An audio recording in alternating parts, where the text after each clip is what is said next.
낮은 땅 위에 몸소 내려오신 하나님의 독생자 예수. 우리 어디로 가야 할지, 무슨 일을 해야 할지 때론 지쳐서 방황할 때도 내 곁에 계셔 돌보시는 누구도 부인 못해. 우리 어디로 가야 할지, 무슨 일을 해야 할지 때론 지쳐서 방황할 때도 내 곁에 계셔 돌보시는 누구도 부인 못해.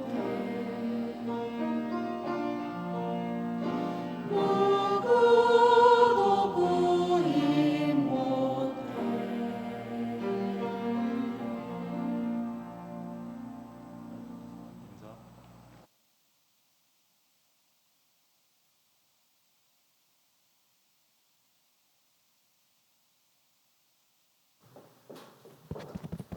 네, 아름다운 찬양 감사드립니다. 먼저 인사드리겠습니다. 안녕하세요. 네, 오늘은 이제 성경 강연의 4일차입니다. 오늘 그리고 내일까지 성경 강연회가 진행이 되는데요. 이제 오늘과 내일은 이제까지 말씀도 중요했지만 더욱 중요한 말씀들이 전해집니다. 마음을 열고 말씀을 잘 들어주시면 좋겠습니다. 하나님께 기도드리겠습니다. 천지 만물을 창조하시고 인간 역사를 친히 다스려 가시는 하나님 아버지, 참으로 감사를 드립니다.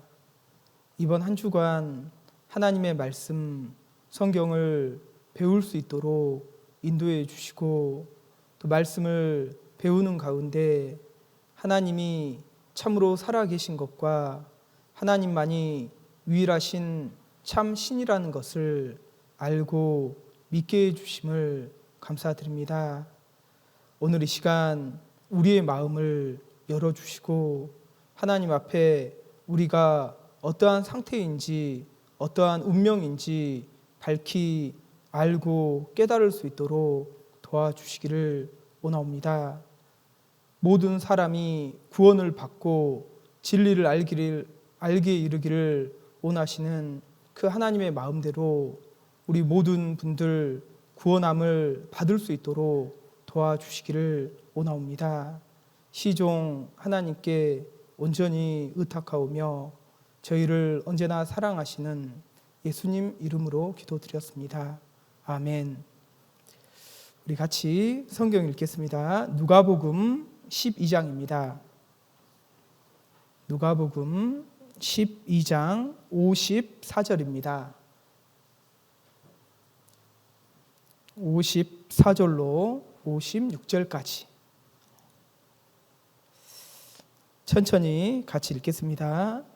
또 무리에게 이르시되 너희가 구름이 서에서 일어남을 보면 곧 말하기를 소나기가 오리라 하나니 과연 그러하고 남풍이 불물 보면 말하기를 심히 더우리라 하나니 과연 그러하니라.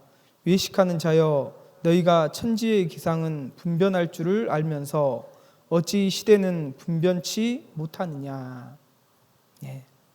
예수님이 하신 말씀인데요. 그 이스라엘의 서쪽에는 지중해가 있어요. 알죠? 그래서 서쪽에서 구름이 일어난다라는 것은 지중해 물을 머물고 있는 구름이란 얘기예요. 그래서 서쪽에서 구름이 일어나는 걸 보면 물을 머금은 구름이기 때문에 잠시 후에 소나기가 내리라는 것을 예측할 수가 있다라는 거죠. 그리고 여기에 보면 남풍이 불물 보면 했는데 이스라엘의 남쪽은 네게브 사막이 있습니다. 그래서 남풍이 분다라는 것은 뜨거운 사막의 바람이 분다라는 것을 말하는 거예요. 그래서 남풍이 분다, 남쪽에서 바람이 불어온다라고 하면 심히 더우리라라고 예측을 할 수 있다라는 거예요. 그러면서 예수님이 덧붙인 말씀이 외식하는 자여, 너희가 천지의 기상은 분변할 줄을 알면서 어찌 이 시대는 분변치 못하느냐. 예수님이 시대를 분별하라라고 말씀을 하고 있습니다. 우리가 살고 있는 시대가 어떠한 시대인지 우리는 분별을 해야 돼요. 그래서 이제 어제 우리가 무엇을 배웠냐면 이스라엘 민족의 역사를 배웠습니다. 이스라엘 민족의 역사를 통해서 하나님이 살아 계시다는 것을, 그리고 지금도 하나님은 살아 역사한다라는 것을 배웠습니다. 그리고 또 마지막에 배운 게 뭐냐면 역사의 마지막이 있고 마지막 때 징조가 있을 것을 말씀하셨고, 또 그 징조가 우리 시대에 다 이루어졌다라는 것을 배웠습니다. 그래서 우리가 살고 있는 시대는 역사의 마지막 때고 예수님이 재림하시기 직전이라는 것을 우리가 배웠습니다. 그래서요, 지금까지 배운 역사를 잠깐 정리를 해보도록 하겠습니다. 보면 하나님이 보시는 인류의 역사다. 이 성경에 기록된 인류의 역사를 이렇게 잠깐 정리를 해보면 인류 역사는 영원부터 영원까지 그 막간이라고 할 수 있죠. 그런데 역사를 몇 개의 토막으로 나눠볼 수가 있습니다. 먼저 첫사람 아담 때부터 아브라함 때까지를 한 토막으로 나눠볼 수 있죠. 이 시대를 일명 양심시대다라고 할 수 있습니다. 하나님이 역사에 적극적으로 개입하지 않고 사람들의 양심에 맡겨놓은 시대다. 그런데 실패했습니다. 사람들은 계속해서 하나님의 말씀을 대적했던 거예요. 그래서 하나님을 찾는 사람이 한 사람도 없던 시대가 되었죠. 하나님이 그래서 역사에 적극적으로 개입하셔요. 한 사람을 선택하는데 그 사람이 바로 아브라함입니다. 그리고 아브라함을 통해서 한 민족을 형성하시죠. 그 민족이 바로 이스라엘 민족인데 그 이스라엘 민족은 하나님의 선민이에요. 그래서 이 시대를 선민 시대다. 그리고 그들에게 율법을 주시는데 그 율법을 주셨다라고 해서 율법 시대다라고 이야기를 합니다. 아브라함 때부터 예수님 때까지를 선민 시대 또는 율법 시대다라고 부릅니다. 그리고 하나님과 이스라엘 백성들 사이에 언약을 맺죠. 핵심은 순종하면 복을 주고 불순종하면 저주를 내리겠다. 이스라엘 백성들이 아멘, 우리가 그렇게 하겠나이다. 그런데 이스라엘 백성들은 또 실패했습니다. 계속해서 하나님의 말씀에 불순종했죠. 복을 받을까요? 저주를 받을까요? 계속 저주를 받은 거예요. 그래서 계속 강대국들에게 짓밟힘을 당하는 역사가 계속이 돼요. 그리고 로마 시대, 가장 역사상 중요한 일이 벌어지죠. 하나님의 아들 예수 그리스도가 이 땅에 오시는 겁니다. 그런데 이스라엘 백성들은 예수님마저도 배척하고 십자가에 못 박아 죽여버려요. 그리고 그들이 이야기를 하죠. 그 피를 우리와 우리 자손에게 돌릴지어다. 그리고 그 이후로 그 피값으로 그들은 그들 세대, 그들의 후손까지 엄청난 환난을 당하게 되는 거예요. 무려 1900년 동안 환난을 당하게 됩니다. 그런데 이 예수님은요, 오히려 복음을 완성하셔요.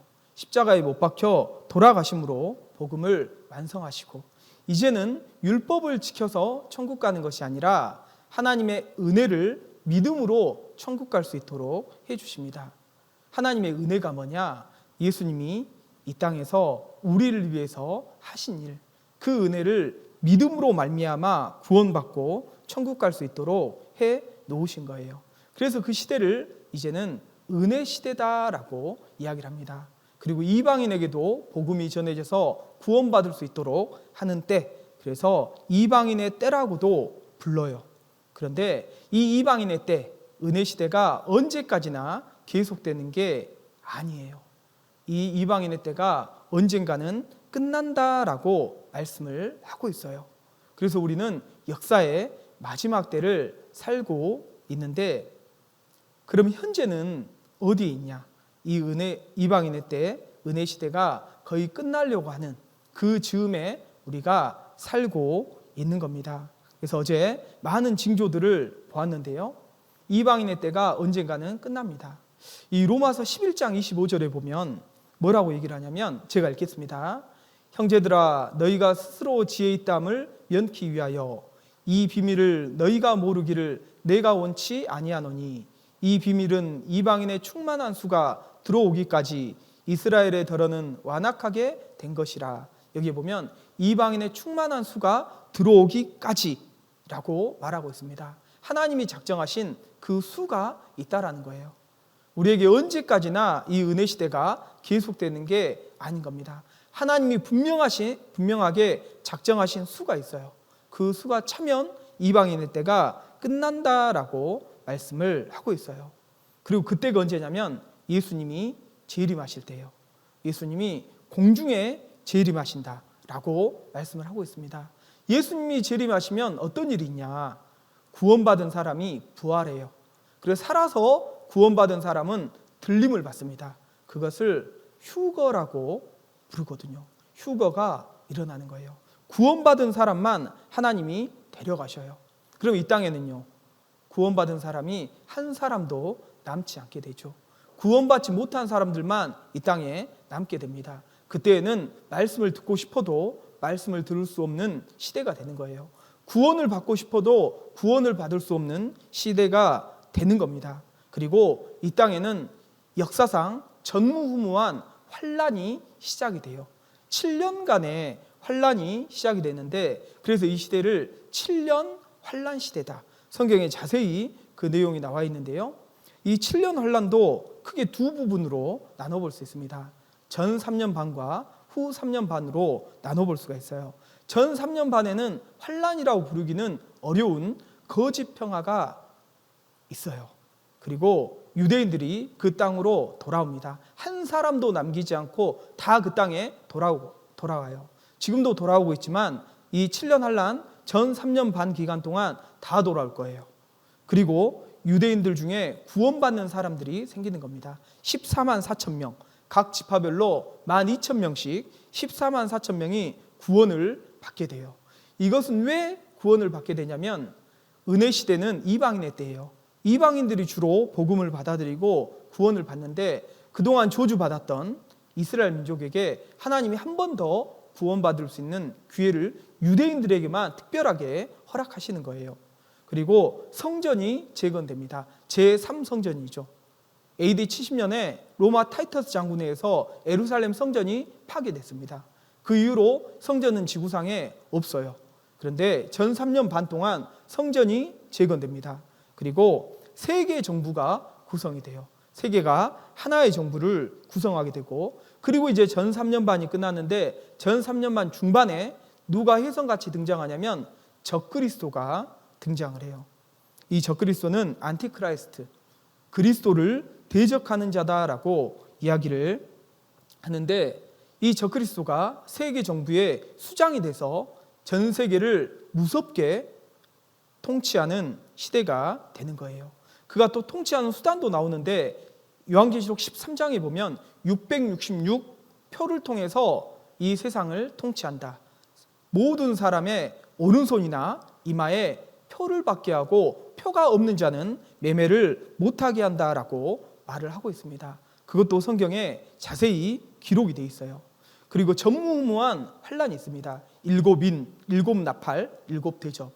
사실은 지금 마지막 때 여러 가지 징조들이 나타나는데, 그 징조들은 7년 환란 때 있을 환란의 사실은 맛배기거든요. 정말 무서운 환란들이 있는 겁니다. 그리고 둘째 날 배운 것처럼 역사는 마지막 전쟁, 핵전쟁이죠. 3차 세계대전으로 이 세상이 끝이 난다. 그래서 이 7년 환란이 끝나면 예수님이 다시 재림하시는데 지상 재림하시는 거예요. 감람산에 구원받은 사람들과 함께 이 땅에 오는 겁니다. 왜 이 땅에 오냐? 이제 1000년 동안 이 땅을 다시 새롭게 하고 이 땅을 왕처럼 통치하기 위해서 이 구원받은 성도들과 함께 예수님이 지상 재림한다. 그리고 1000년 동안 구원받은 사람들이 왕 노릇하는 천년 왕국이 이 땅에서 펼쳐지고요.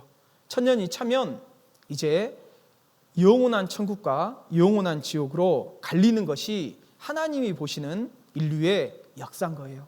성경이 말씀하시는 인류의 역사입니다. 그래서요, 지금은 우리는 이 은혜 시대가 끝나기 직전, 예수님이 공중 재림하기 직전에 우리는 살고 있다라는 거예요. 그리고 예수님이 어느 순간 공중에 재림하실 겁니다. 지금까지 우리가 배웠던 성경의 사실이라면 휴거도 반드시 일어날 거예요. 예수님이 공중 재림하실 때 어떤 일이 있냐? 휴거가 있다라고 성경은 말씀하고 있거든요. 사실 근데 이런 얘기하면요, 되게 알러지 반응이 나타나요. 어떻게 사람이 공중에 올라간다고? 말도 안 돼 라고 생각할 수 있습니다. 그런데 이 일은 사람이 하는 일이 아니라 하나님이 하시는 일이에요. 하나님은 능치 못한 일이 없다라는 것을 기억했으면 좋겠습니다. 성경에는 휴거에 대해서도 여러 말씀으로 말씀하고 있는데 그 중에 한 구절 보겠습니다. 데살로니가전서 4장 16절 17절 말씀 같이 읽겠습니다. 주께서 호령과 천사장의 소리와 하나님의 나팔로 친히 하늘로조차 강림하시리니 그리스도 안에서 죽은 자들이 먼저 일어나고 그 후에 우리 살아남은 자도 저희와 함께 구름 속으로 끌어올려 공중에서 주를 영접하게 하시리니 그리하여 우리가 항상 주와 함께 있으리라. 휴거에 대한 내용이거든요. 여기 보면 주께서, 예수님이 하늘로조차 강림하시리니 공중 재림이에요. 그러면 어떤 일이 있냐? 그리스도 안에서 죽은 자들이 먼저 일어나고, 그리스도 안에서 죽은 자들이란 구원받고 지금 육신이 죽은 성도들을 가리키는 거예요. 그들은 육신은 죽었지만 하나님이 예수님이 재림하실 때 그 육신을 살리시거든요. 신령한 몸으로 부활시킵니다. 그리고 그들이 먼저 일어나는 거예요. 그 후에 우리 살아남은 자들, 아마 여기 앉아서 구원받으신 분들은 살아서 예수님을 맞이할 거예요. 그 후에 우리 살아남은 자도 저희와 함께 그리스도 안에서 죽은 자들과 함께 구름 속으로 끌어올린다고 그랬죠. 이게 바로 휴거예요. 휴거가 반드시 있을 겁니다. 그리고 공중에서 주를 영접하게 하시리니 그리하여 우리가 항상 주와 함께 있으리라. 그래서 이제 휴거란 끌류 들거, 그래서 끌어서 들어 올린다는 뜻이거든요. 예수가 세상을 심판하기 위하여 재림할 때 구원받는 사람을 공중으로 들어 올리는 것을 휴거다 맞습니다. 그래서 이제 마태복음 24장에도 휴거에 대한 말씀이 있는데요. 우리가 어제 배운 것처럼 마태복음 24장은 마지막 때의 징조에 대해서 예수님이 감람산에서 제자들에게 쭉 열거하셨어요. 예수님이 재림하실 때 그때가 세상 끝이고 세상 끝에 이러이러한 징조들이 있을 것이다. 이런 징조들을 보거든 인자가 가까이 곧 문 앞에 이른 줄 알라 라고 말씀하신 다음에 바로 다음에 뭐라고 얘기하냐면 예수님이 공중 재림하실 때 어떤 일이 있냐? 바로 이런 일이 있을 것이다. 마태복음 24장 40절 41절 말씀 같이 읽겠습니다. 그때 두 사람이 밭에 있음에 하나는 데려감을 당하고 하나는 버려둠을 당할 것이요 두 여자가 매를 갈고 있음에 하나는 데려감을 당하고 하나는 버려둠을 당할 것이니라 했는데, 여기에 보면 데려감을 당하고 버려둠을 당한다 이런 표현이 나오죠. 어떤 분들은 이런 질문을 하는 거예요. 어떻게 사람이 중력을 무시하고 어떻게 공중에 올라갈 수 있을까? 이것은 말이 안 된다라고 이야기를 합니다. 그런데 이 몸으로 가는 게 아니에요. 하나님이 몸을 변화시킨다라고 말씀을 하고 있습니다. 신령하고 영광스러운 가장 아름다운 몸으로 이제는 다시는 아프지도 않고 병들지도 않고 죽지도 않고 가장 아름다운 몸으로 변화시켜서 우리를 데려가신다라고 말씀하셔요. 데려가신다고 그랬죠. 우리의 힘으로 올라가는 것이 아니라 하나님의 힘으로 우리를 데려가신다라고 말씀하고 있어요. 데려가는 사람도 있지만 버려둠을 당하는 사람도 있는 겁니다. 이 땅에 남은 사람들은요, 하나님께 버려둠을 당한 거예요. 그래서 버려둠을 당하지 않기 위해서는 우리가 구원을 받아야 되는 거예요. 그런데 여기 참 놀라운 것이 두 사람이 밭에 있음에, 두 여자가 매를 갈고 있음에, 밭에 있다라는 것은 시간적으로 낮을 가리키는 거예요. 그리고 매를 갈고 있다는 것은 이스라엘에서는 아침이나 저녁에 여자들이 매를 갈았거든요. 아침 저녁으로 매를 갈았어요. 맷돌을 갈았어요. 음식을 만들기 위해서. 그래서 시간상으로 한쪽은 낮이고 한쪽은 아침이고 저녁이다. 누가복음 17장에는요 또 이렇게 말씀하고 있어요. 그 밤에 두 남자가 한 자리에 누워 있음에 하나는 데려감을 당하고 하나는 버려둠을 당할 것이다. 여긴 밤이거든요. 이게 무슨 말이냐면 지구가 둥글잖아요. 이게 전 지구적인 현상이라는 걸 말하는 거예요. 우리나라에만 구원받은 사람이 있는 게 아니라 전 세계적으로 구원받은 그리스도인들이 있습니다. 구원받은 그리스도인들은 하나님이 데려가셔요. 그런데 어느 쪽에는 낮이고 어느 쪽에는 밤이에요. 어느 쪽에는 아침이고 어느 쪽에는 저녁이라는 거예요.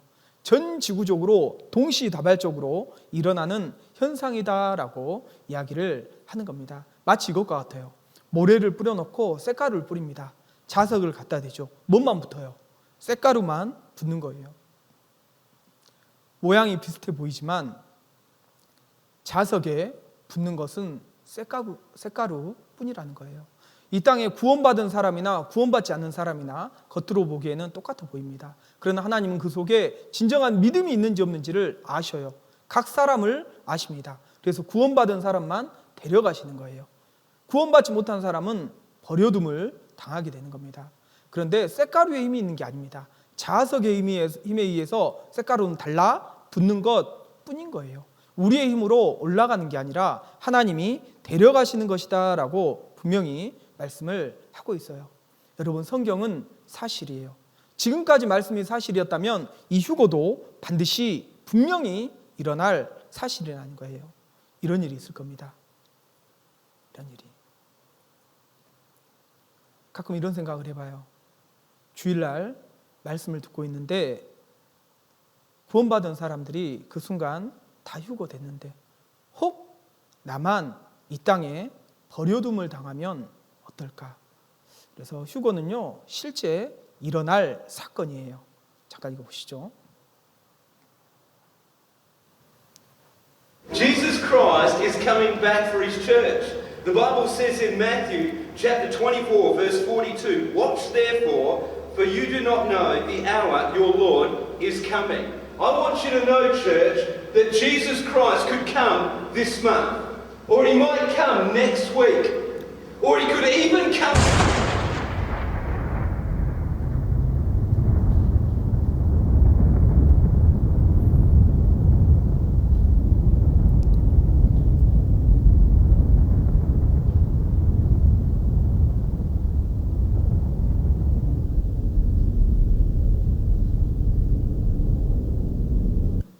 네, 우리 시대에 실제 일어날 일입니다. 여러분들이 믿든지 믿지 않든지 성경은 사실이에요.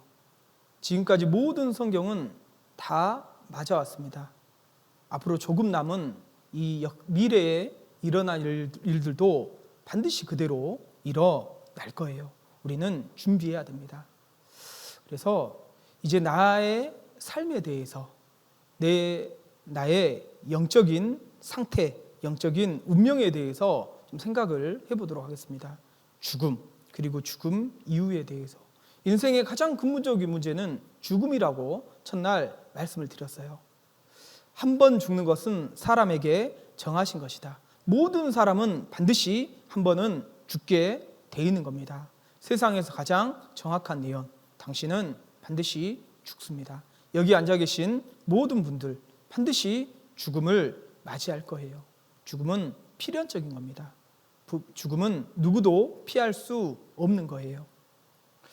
이제 이 묘비명이라는 이 글이 있어가지고 좀 감았는데요. 묘지에 가보면 많은 묘비들이 세워져 있다. 통상적인 묘비들이 대부분이지만 메시지를 전해주는 묘비도 있다. 어떤 사람이 묘지를 돌면서 묘비들을 읽고 다녔다. 그런데 어떤 묘비 앞에서 그는 발길을 멈추었다. 그 묘비의 글이 흥미로웠기 때문이다. 묘비의 글은 세 줄이었다. 첫 번째 줄이 나도 전에는 당신처럼 그 자리에 그렇게 서 있었어. 순간 웃음이 터져 나왔다. 무슨 이런 묘비가 다 있는가 하고 그는 웃었다. 그럴 만도 하잖아요. 두 번째 글은 나도 전에는 당신처럼 그곳에 서서 그렇게 웃고 있었어. 두 번째 줄을 읽고 난 그는 순간 이게 아니구나 싶었다. 마음이 콱 찔러옴을 느꼈다. 그래서 자세를 가다듬고 긴장된 마음으로 세 번째 줄을 읽었다. 이제 당신도 나처럼 죽을 준비나 하시오. 여러분, 그 묘비에 묻혀있는 그 사람도 언젠가는 살아 있었다는 거예요. 여러분도 언젠가는 그 묘비 안에 들어갈 운명이라는 것을 우리는 결코 잊으면 안 되는 겁니다. 그래서 죽음을 준비해야 돼요. 죽음 이후가 있기 때문에 죽음을 준비해야 됩니다. 그 후에는 심판이 있으리니, 죽음 후에 심판이 있다라고 말씀하셔요. 죄에 대한 심판이 있습니다. 여러분, 하나님의 심판대는 너무나 무서워요. 여러분, 이 세상 법정에만 서도요, 얼마나 무서운지 몰라요. 실제로 법정에 서본 분이 계신지 모르겠는데 별것 아니겠지 라는 생각이 들지만 다 벌벌 떤대요. 정말 이 법정 앞에 서도, 이 세상 법정 앞에만 서도 정말 두렵거든요. 그런데 하나님의 법정 앞에 서보십시오. 하나님의 심판대 앞에 여러분이 서보십시오. 어마어마한 두려움을 느낄 겁니다. 그래서 성경에는 이렇게 말씀하고 있어요. 히브리서 10장 31절 말씀 같이 읽겠습니다. 살아계신 하나님의 손에 빠져 들어가는 것이 무서울진저. 여러분, 우리가 3일 동안 배운 내용은 뭐냐면 살아계신 하나님에 대해서 배운 거예요.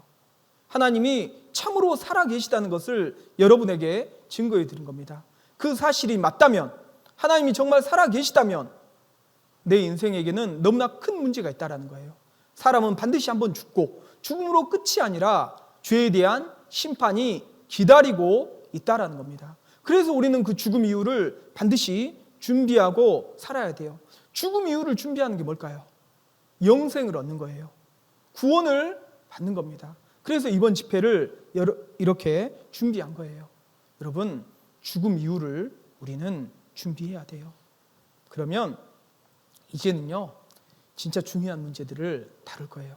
그러면 어떻게 내가 구원을 받을 수 있을까? 어떻게 내가 천국에 갈 수 있을까? 이 마가복음 2장 17절입니다. 같이 한번 읽어볼까요? 예수께서 들으시고 저희에게 이르시되 건강한 자에게는 의원이 쓸데없고 병든 자에게라야 쓸데있느니라. 내가 의인을 부르러 온 것이 아니요 죄인을 부르러 왔노라 하시니라. 예수님의 말씀입니다. 내가 의인을 부르러 온 것이 아니요 죄인을 부르러 왔노라. 예수님 누구 부르러 오셨다고요? 의인이에요, 죄인이에요? 죄인을 부르러 오셨다. 그래서 우리가 구원받기 위해서 두 번째 해야 될 것이 있어요. 첫 번째는 뭐냐면 하나님이 유일하신 참 하나님이라는 것을 알고 믿는 겁니다. 근데 그것만으로 구원받는 게 아니에요. 어떤 분들은 착각합니다. 말씀을 잘 듣고 하나님이 살아계시다는 게 확실히 믿어졌어요. 그 믿음만 가지고 천국에 가는 게 아니라는 거예요. 그리고 우리에게 필요한 게 뭐냐면 우리가 하나님 앞에 죄인이라는 것을 알아야 돼요. 그래야 구원받고자 하는 마음이 생기는 거예요. 구원의 필요성을 알게 되는 거예요. 내가 하나님 앞에 어떤 상태이며 어떤 운명이라는 것을 알아야 우리가 구원을 받을 수 있습니다. 왜냐하면 우리를 구원해 주실 분이 예수님이시거든요. 그런데 예수님은 의인을 부르러 온 것이 아니라 죄인을 부르러 왔다라고 말씀을 하고 있어요. 그러면서 비유로 건강한 자에게는 의원이 쓸데없고 병든 자에게라야 쓸데있느니라. 여러분, 의원은 건강한 사람한테 필요한가요? 병든 사람에게 필요한가요? 병든 사람에게 의사가 필요한 거예요. 예수님은 어떤 분이냐? 우리의 영혼의 병, 죄병을 치료하러 오신 영혼의 의사라는 거예요.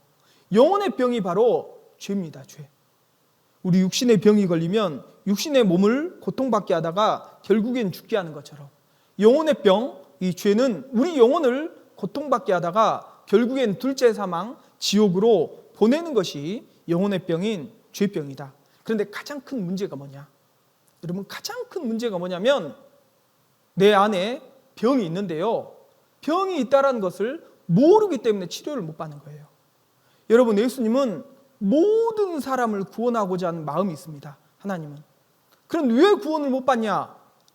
내가 어떤 상태인지 모르는 거예요.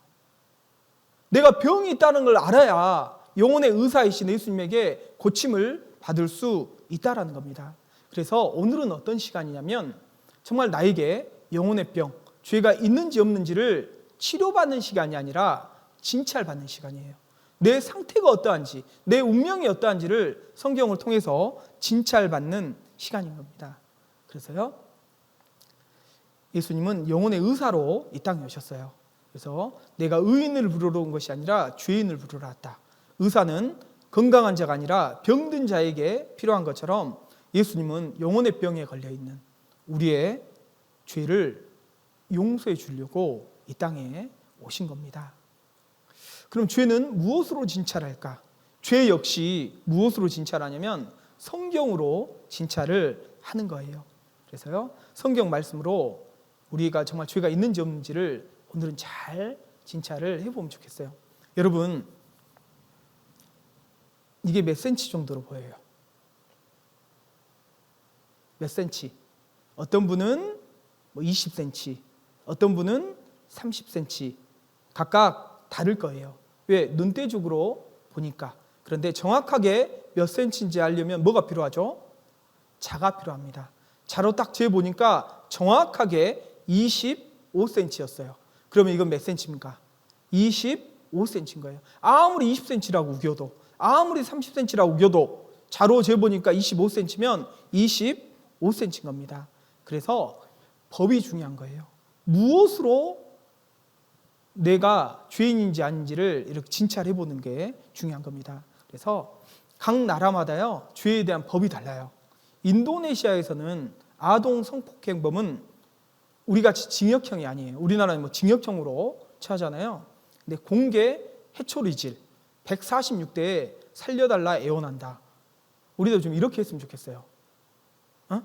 정말 이렇게 심각한 죄를 지은 사람들은 이렇게 벌을 했으면 좋겠는데, 여기서 제가 말씀드리고 싶은 게 뭐냐면 각 나라마다 죄에 대한 형벌, 법이 다르다는 거예요.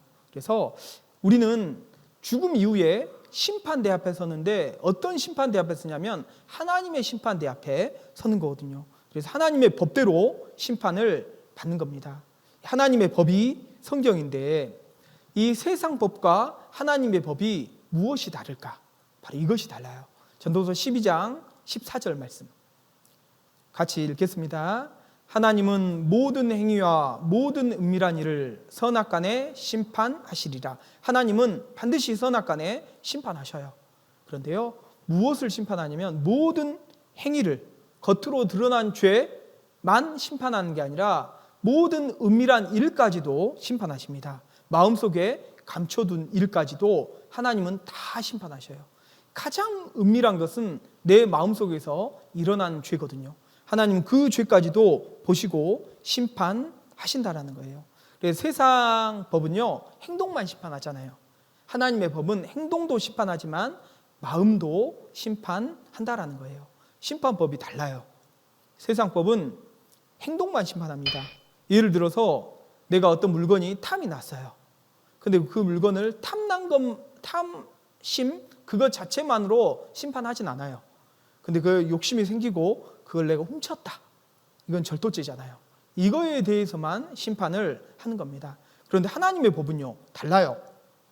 우리 마음에 이런 실제로 행동으로 이렇게 지은 죄도 심판하지만 마음속에 이거 훔치고 싶다. 이런 마음만 들어도 그 마음의 동기까지도 보시고 하나님은 심판하신다는 거예요. 그 이유가 뭐냐면 하나님은 각 사람의 중심을 보기 때문이에요. 사람은 외모를 보거니와 사람은 외모밖에 못 봐요. 겉으로 드러나는 것밖에 모릅니다. 제가 여러분의 마음을 다 몰라요. 지금 어떤 마음으로 말씀을 듣고 있는지 몰라요. 잘 듣고 있는 것 같아도 또 딴 생각하며 말씀을 들을 수도 있고, 잘 안 듣는 것 같아도 또 마음을 열고 들을 수도 있고, 사람은 모르거든요. 하지만 나 여호와는 중심을 보느니라. 하나님은 우리의 마음속 깊은 곳을 꿰뚫어 보셔요. 우리가 지금 어떤 마음인지를 하나님은 다 아셔요. 그리고 이 마음도 심판하신다. 그래서 내 영혼의 상태를 올바로 알기 위해서는 어떤 눈으로 바라보는가가 중요한 거예요. 내 눈으로 바라보는 게 아니라 하나님의 눈으로 내 자신을 봐야 돼요. 그래야 내 상태를 정확하게 알 수 있는 겁니다. 잠언 16장 2절 말씀 같이 읽겠습니다. 사람의 행위가 자기 보기에는 모두 깨끗하여도 여호와는 심령을 감찰하시느니라. 사람의 행위가 자기 보기에는, 자기가 자기 눈으로 볼 때는요 깨끗한 것 같아. 내가 이 정도면 그래도 깨끗한 편이지, 그렇게 생각할 수 있어요. 그런데 하나님 눈에는요 어떠냐는 거예요. 심령을 감찰하신다고 그랬거든요. 마음과 영을 감찰, 샅샅이 보시는 분이에요. 그래서 내 마음 깊숙한 곳에 뭐가 있는지를 하나님은 아시는 겁니다. 그래서 하나님의 눈으로 내 자신을 바라봐야 돼요. 여러분, 이 손 안에 세균이 얼마나 많은지 모르죠. 내 눈으로 봐봐요. 육안으로 보면 세균 안 보입니다. 깨끗해 보여요. 그런데 현미경으로 보면 어떨까요? 8살짜리 아이의 그 손을 현미경으로 찍어보니까 엄청난 세균이 있는 거예요. 실제로 우리 손에요 여러 가지를 막 묻히잖아요. 세균이 어마어마해요. 우리 눈에 안 보일 뿐인 거예요. 그래서 우리 눈으로 보느냐 현미경으로 보느냐 다른 것처럼 내가 보기에는 내 자신이 깨끗해 보여도 하나님 보시기에는 다르다는 거예요. 하나님이 나를 어떻게 보시는지를 성경을 통해서 한번 보면 좋겠습니다. 성경에 하나님은 인간을 뭐라고 얘기를 하냐면 죄인이라고 이렇게 해요. 그래서 우리가 오늘 말씀을 잘 듣고 한 가지 남길 게 있어요. 내가 어떤 존재인가? 내가 하나님 앞에 죄인이다. 내가 죄인이라는 것을 확실히 깨달으면 오늘 말씀을 아주 잘 들으신 거예요. 정말 내가 죄인이라는 것, 그것을 우리가 깨달았으면 좋겠습니다. 그런데 성경은 모든 사람은 하나님 앞에 죄인이라고 선포하시거든요. 그런데 왜 나는 죄인이 되었을까? 그것도 한번 생각을 해봐야 돼요. 내가 왜 죄인이 되었을까? 성경은 이렇게 이야기를 하고 있어요. 시편 51편 5절입니다. 같이 읽겠습니다. 내가 죄악 중에 출생하였으며 모친이 죄 중에 나를 잉태하였나이다. 이게 무슨 말이냐면 내가 죄악 중에 출생하였습니다. 나는 태어나면서부터 죄인으로 태어났다라는 거예요. 심지어 모친이 죄 중에 나를 잉태하였나이다. 엄마 뱃속에 있을 때부터 태아 때부터 나는 이미 죄인이었다라고 이야기를 하는 거예요. 그러니까 우리는 죄를 지어서 죄인이라고 생각을 하잖아요. 일반적으로 죄를 지어서 죄인이 아니라 우리는 죄인으로 태어난 거예요. 심지어 엄마 뱃속에 있을 때부터 우리는 이 날 때부터 이미 죄인이었다. 성경은 그렇게 말씀을 하고 있습니다. 시편 58편 3절에도 동일한 말씀인데 아기는 모태에서부터 엄마 뱃속에서부터 멀어졌으며 하나님과 멀어진 거예요. 낳으면서부터 곁길로 나아가 거짓을 말하는도다. 하나님이 원하시는 길로 바로 가는 게 아니라 똑바로 가는 게 아니라 곁길로 나아가 거짓을 말한다라고 말씀하셔요. 그리고 어린 아이들 보면요 천사같이 보이잖아요. 얼마나 이뻐요. 정말 너무나 사랑스럽고 무슨 이런 아이들이 죄가 있을까라는 생각이 들 정도로 너무나 예쁘고 사랑스러워요. 그런데 이 어린아이, 이렇게 예쁜 어린아이 속에도 평생 지을 죄가 그 속에 다 있다라는 거예요. 아이들 커가면서 모습을 보셔요. 죄를 가르치지 않았는데도 죄를 짓습니다. 이렇게 욕심도 있어요. 욕심이 얼마나 많은지 몰라요. 질투도 해요. 동생 이뻐한다고요? 동생 얼굴에다 낙서까지 해놨어요. 질투도 한다니까요. 그리고 얼마나 그렇게 쌓아놓은 마음도 이렇게 있어요. 그리고 서너 살부터 여우가 된다. 거짓말도 하거든요. 서너 살부터 거짓말 시작한대요. 이게 무슨 말이냐면 말 배우기 시작하면서부터 거짓말 한다란 말이에요. 그런데 어느 부모도 자식에게요, 너 거짓말하고 살아라, 이렇게 가르치는 부모 없습니다. 거짓말하지 말아라. 친구와 싸우지 말아라. 다른 사람 괴롭히지 말아라. 이렇게 가르치잖아요. 그런데 아이들이 커가면서 죄를 짓습니다. 그 이유가 무엇일까?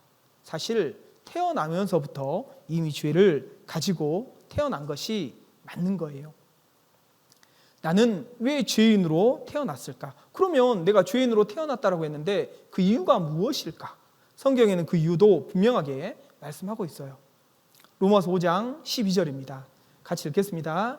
이러므로 한 사람으로 말미암아 죄가 세상에 들어오고 죄로 말미암아 사망이 왔나니 이와 같이 모든 사람이 죄를 지었으므로 사망이 모든 사람에게 이르렀느니라. 여기 보면 한 사람으로 말미암아 죄가 세상에 들어왔다. 여기 한 사람 누굴까요? 아담이에요. 아담으로 말미암아 이 세상에 죄가 시작된 거예요. 아담이 하나님의 말씀을 어겼죠. 하나님의 법을 어긴 겁니다. 에덴 동산에서는 법이 하나였어요. 동산에 있는 모든 나무의 실과는 임의로 먹되 동산 중앙에 있는 선악을 알게 한 나무의 실과는 먹지 말라. 한 가지 법을 주셨거든요. 많은 법을 준 게 아니에요. 그런데 아담과 하와가 하나님의 말씀을 어겨버린 겁니다. 그리고 선악과를 먹고 죄를 지어버린 거예요. 그런데 뭐라고 그랬냐면 죄로 말미암아 사망이 왔나니 라고 했는데 죄로 말미암아 사망이 온 거예요. 어떤 사망이냐? 범죄하는 그 영혼이 죽으리라. 몸이 당장 죽은 게 아니었어요. 영혼이 죽는다. 영혼이 죽는다는 게 뭐냐면 하나님과 관계가 끊어졌다. 지옥 갈 운명이 되었다. 둘째 사망, 곧 불못에 떨어지게 될 운명이다. 이런 의미거든요. 여기에 전구에 전기가 들어오면요, 불이 들어와요. 전기가 딱 끊기면 어떻게 될까요? 꺼지겠죠. 그것처럼 죄를 지음으로 말미암아, 죄로 말미암아 사망이 왔다라는 것은 분리거든요. 몸과 영혼의 분리인 것처럼 하나님과 인간의 영혼이 분리된 겁니다. 하나님 없는 곳이 바로 지옥인 거예요. 하나님과 관계가 끊어졌다. 지옥 갈 운명이 되었다라는 거예요. 그럼 왜 나는 죄인으로 태어났을까? 아담 한 사람 때문에 죄인이 되었다라는 거예요. 아담의 씨를 받았기 때문에. 내가 왜 죄인이 되었을까? 아버지 씨를 받았거든요. 아버지는요, 할아버지 씨를. 그렇게 쭉쭉쭉 올라가면 우리 조상 아담이 나오는 거예요. 아담 한 사람으로 말미암아 모든 사람이 죄인이 됐어요. 그 이야기는 뭐냐면 우리는 모두 다 아담의 자손이잖아요. 아담 씨를 받고 태어났기 때문에 우리는 죄인이 된 거예요. 아담은 죄를 지어서 죄인이 됐고 우리는 아담의 씨를 받아서 죄인으로 태어난 겁니다. 이렇게 설명을 해볼 수 있어요. 여러분, 이 나무가 어떤 나무일까요? 알 수 없어요. 그렇죠. 그런데 어떤 나무예요? 사과나무. 성경이 열매를 보아 그들을 알지니라고 말씀하고 있거든요. 그의 열매로 그들을 알리라 했는데 예수님 말씀이셔요. 열매를 보면 알 수 있죠. 사과 열매가 맺힌 걸 보고 아, 사과나무구나. 그리고 무화과 나무 열매가 맺힌 걸 보고 무화과 나무구나 라고 알 수 있다라는 거예요. 그런데 이 나무는 왜 사과나무가 됐을까요? 사과 열매를 맺어서 사과나무가 됐을까요? 그건 아니에요. 열매는 결과입니다. 원인이 뭘까요? 씨가 무슨 씨예요? 씨가 여러분 왜 사과나무가 되었을까? 그 원인은 뭐냐면 열매가 맺어서가 아니 그건 결과라니까요. 결과고 원인은 뭐냐면 씨가 사과씨라는 거예요. 마찬가지로 우리에게도 적용해 볼 수 있습니다. 왜 내가 죄인이 되었을까? 나는 왜 죄인으로 태어났을까? 죄의 열매가 맺혀서 죄인이 아닌 거예요. 죄의 열매를 보고 우리가 죄인이라는 걸 아는 것뿐이지 죄의 열매가 맺혀서 우리가 죄인이라는 걸 아는 것뿐이지 죄의 열매가 맺혔기 때문에 죄인이 아닌 거예요. 죄씨를 받고 태어났기 때문에 우리는 죄인인 겁니다. 죄씨, 아담씨를 받은 거예요. 아담의 죄가 우리에게까지 유전이 된 겁니다. 그래서요, 우리는 아담 한 사람으로 말미암아 이 세상에 죄인으로 태어났다. 이해돼요? 그래서 우리는 태어나면서부터 죄인이다 라고 이야기를 하는데 그러면 이 죄는 어디에서 나오는 것일까? 성경에는 그것도 정확히 말씀하고 있어요. 마가복음 7장 21절로 23절 말씀, 이 말씀도 같이 읽겠습니다.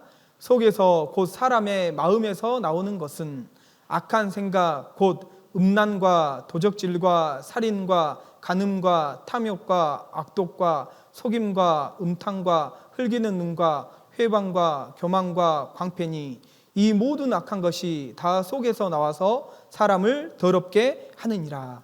예수님이 사람이 짓는 대표적인 죄를 12가지로 열거하셨어요. 음란과 도적질과 살인과 간음과 탐욕과 악독과 속임과 음탕과 흘긴 눈과 회방과 교만과 광패니. 여러분 속에 있어요, 없어요? 있거든요. 그런데 이것이 어디서 나오냐? 속에서, 곧 사람의 마음에서 나온다라고 말하고 있어요. 먼저는 생각, 악한 생각으로 나와요. 그리고 그게 발전하면 말과 행동으로 이런 죄가 나온다. 어디에서 나오냐? 결국은 사람의 마음에서 나온다라고 말씀을 하고 있습니다. 그러면 정말 내 마음속에도 이런 죄가 나오는지 한번 볼게요. 정말 내 마음속에도 이런 죄들이 있는지, 마음에서 나온 죄를, 방금 열거된 12가지의 죄를 한번 생각을 한번 해보겠습니다. 가장 먼저 언급된 게 음란, 간음, 음탕. 이게 그 성적인 죄를 말하는 거예요. 왜 비슷한 죄를 3번이나 반복해서 하나님이 말씀하셨을까? 그 이유는 분명히 있을 겁니다. 사람 속에 꽉 들어찬 죄가 뭐냐면 바로 이 성적인 죄인 거예요. 정말 우리 마음을 보십시오. 음란한 마음, 간음하는 마음, 음탕한 마음, 이런 마음이 있는지 없는지 내 마음을 한번 살펴보면 좋을 것 같아요. 그리고 죄는 뭐냐면 법을 어긴 게 죄라고 그랬거든요. 그 하나님의 법이 율법인데 율법의 대표가 십계명이에요. 615가지 율법을 10가지로 압축한 게 십계명이거든요. 그래서 그 십계명 중에 제7계명이 뭐냐면 간음하지 말라라는 계명이거든요. 나는 이 계명을 지켰을까? 어겼을까? 만약에 어겼다면 하나님 앞에 죄가 되는 겁니다. 그리고 이 간음죄, 음란죄는요, 하나님께 반드시 심판받는 죄다라고 성경은 말씀을 하고 있어요. 히브리서 13장 4절 말씀 같이 읽겠습니다. 모든 사람은 혼인을 귀히 여기고 침소를 더럽히지 않게 하라. 음행하는 자들과 간음하는 자들을 하나님이 심판하시리라 했는데, 간음죄는 하나님이 반드시 심판하시는 죄입니다. 하나님이 사람에게 성이라는 것을 허락하셨죠. 근데 이 성은 남녀간에 허락한 게 아니에요. 그러면요, 부부간에만 허락한 거예요. 그래서 모든 사람은 혼인을 귀히 여기라 라고 말씀을 하고 있습니다. 그런데요, 요즘 보셔요. 결혼하지 않는 남녀들이요, 이 선을 넘는 거예요. 성관계를 맺는 겁니다. 뭡니까? 간음이에요. 그리고 결혼한 사람들, 유부남, 유부녀가 자기 아내, 자기 남편 말고 다른 남자나 다른 여자와 성관계를 맺는다. 그것도 하나님 앞에 간음죄인 겁니다. 너무나 큰 죄인 거예요. 이런 죄가 너무나 많이 있어요. 하나님께 반드시 심판받는 죄인 겁니다. 그리고 이 간음죄는요, 가장 추잡한 죄예요. 가장 더러운 죄인 겁니다. 고린도전서 6장 18절 또 같이 읽겠습니다. 음행을 피하라. 사람이 범하는 죄마다 몸 밖에 있거니와 음행하는 자는 자기 몸에게 죄를 범하느니라. 이 성적인 죄는 가장 더러운 죄예요. 하나님이 주신 자기 몸을 더럽히는 죄인 거예요. 우리 시대에 정말 성적으로 타락한 시대입니다. 여러분, 옛날에는 이 죄 짓긴 짓지만 부끄러워했어요. 요즘엔 마치 무용담처럼 자랑합니다. 이런 죄 짓고도 자랑해요. 전혀 얼굴도 붉히지 않는 시대예요. 애슐리 메디슨이라고요, 불륜 조장 사이트가 있어요. 거기에 뭐라고 써있냐면 인생은 짧습니다. 바람 피우세요. 이 사이트의 첫 화면에요, 이런 문구가 쓰여 있습니다. 인생은 짧다. 어차피 짧게 살다 가는데 즐기다 가라. 바람 피우라고 합니다. 떨고 있는 3,700만 회원들, 전 세계적으로 엄청난 회원을 보유하고 있어요. 우리나라에도 들어왔습니다. 그런데 업체 측에서 한국 매출 상위 3위 안에 들 것이다.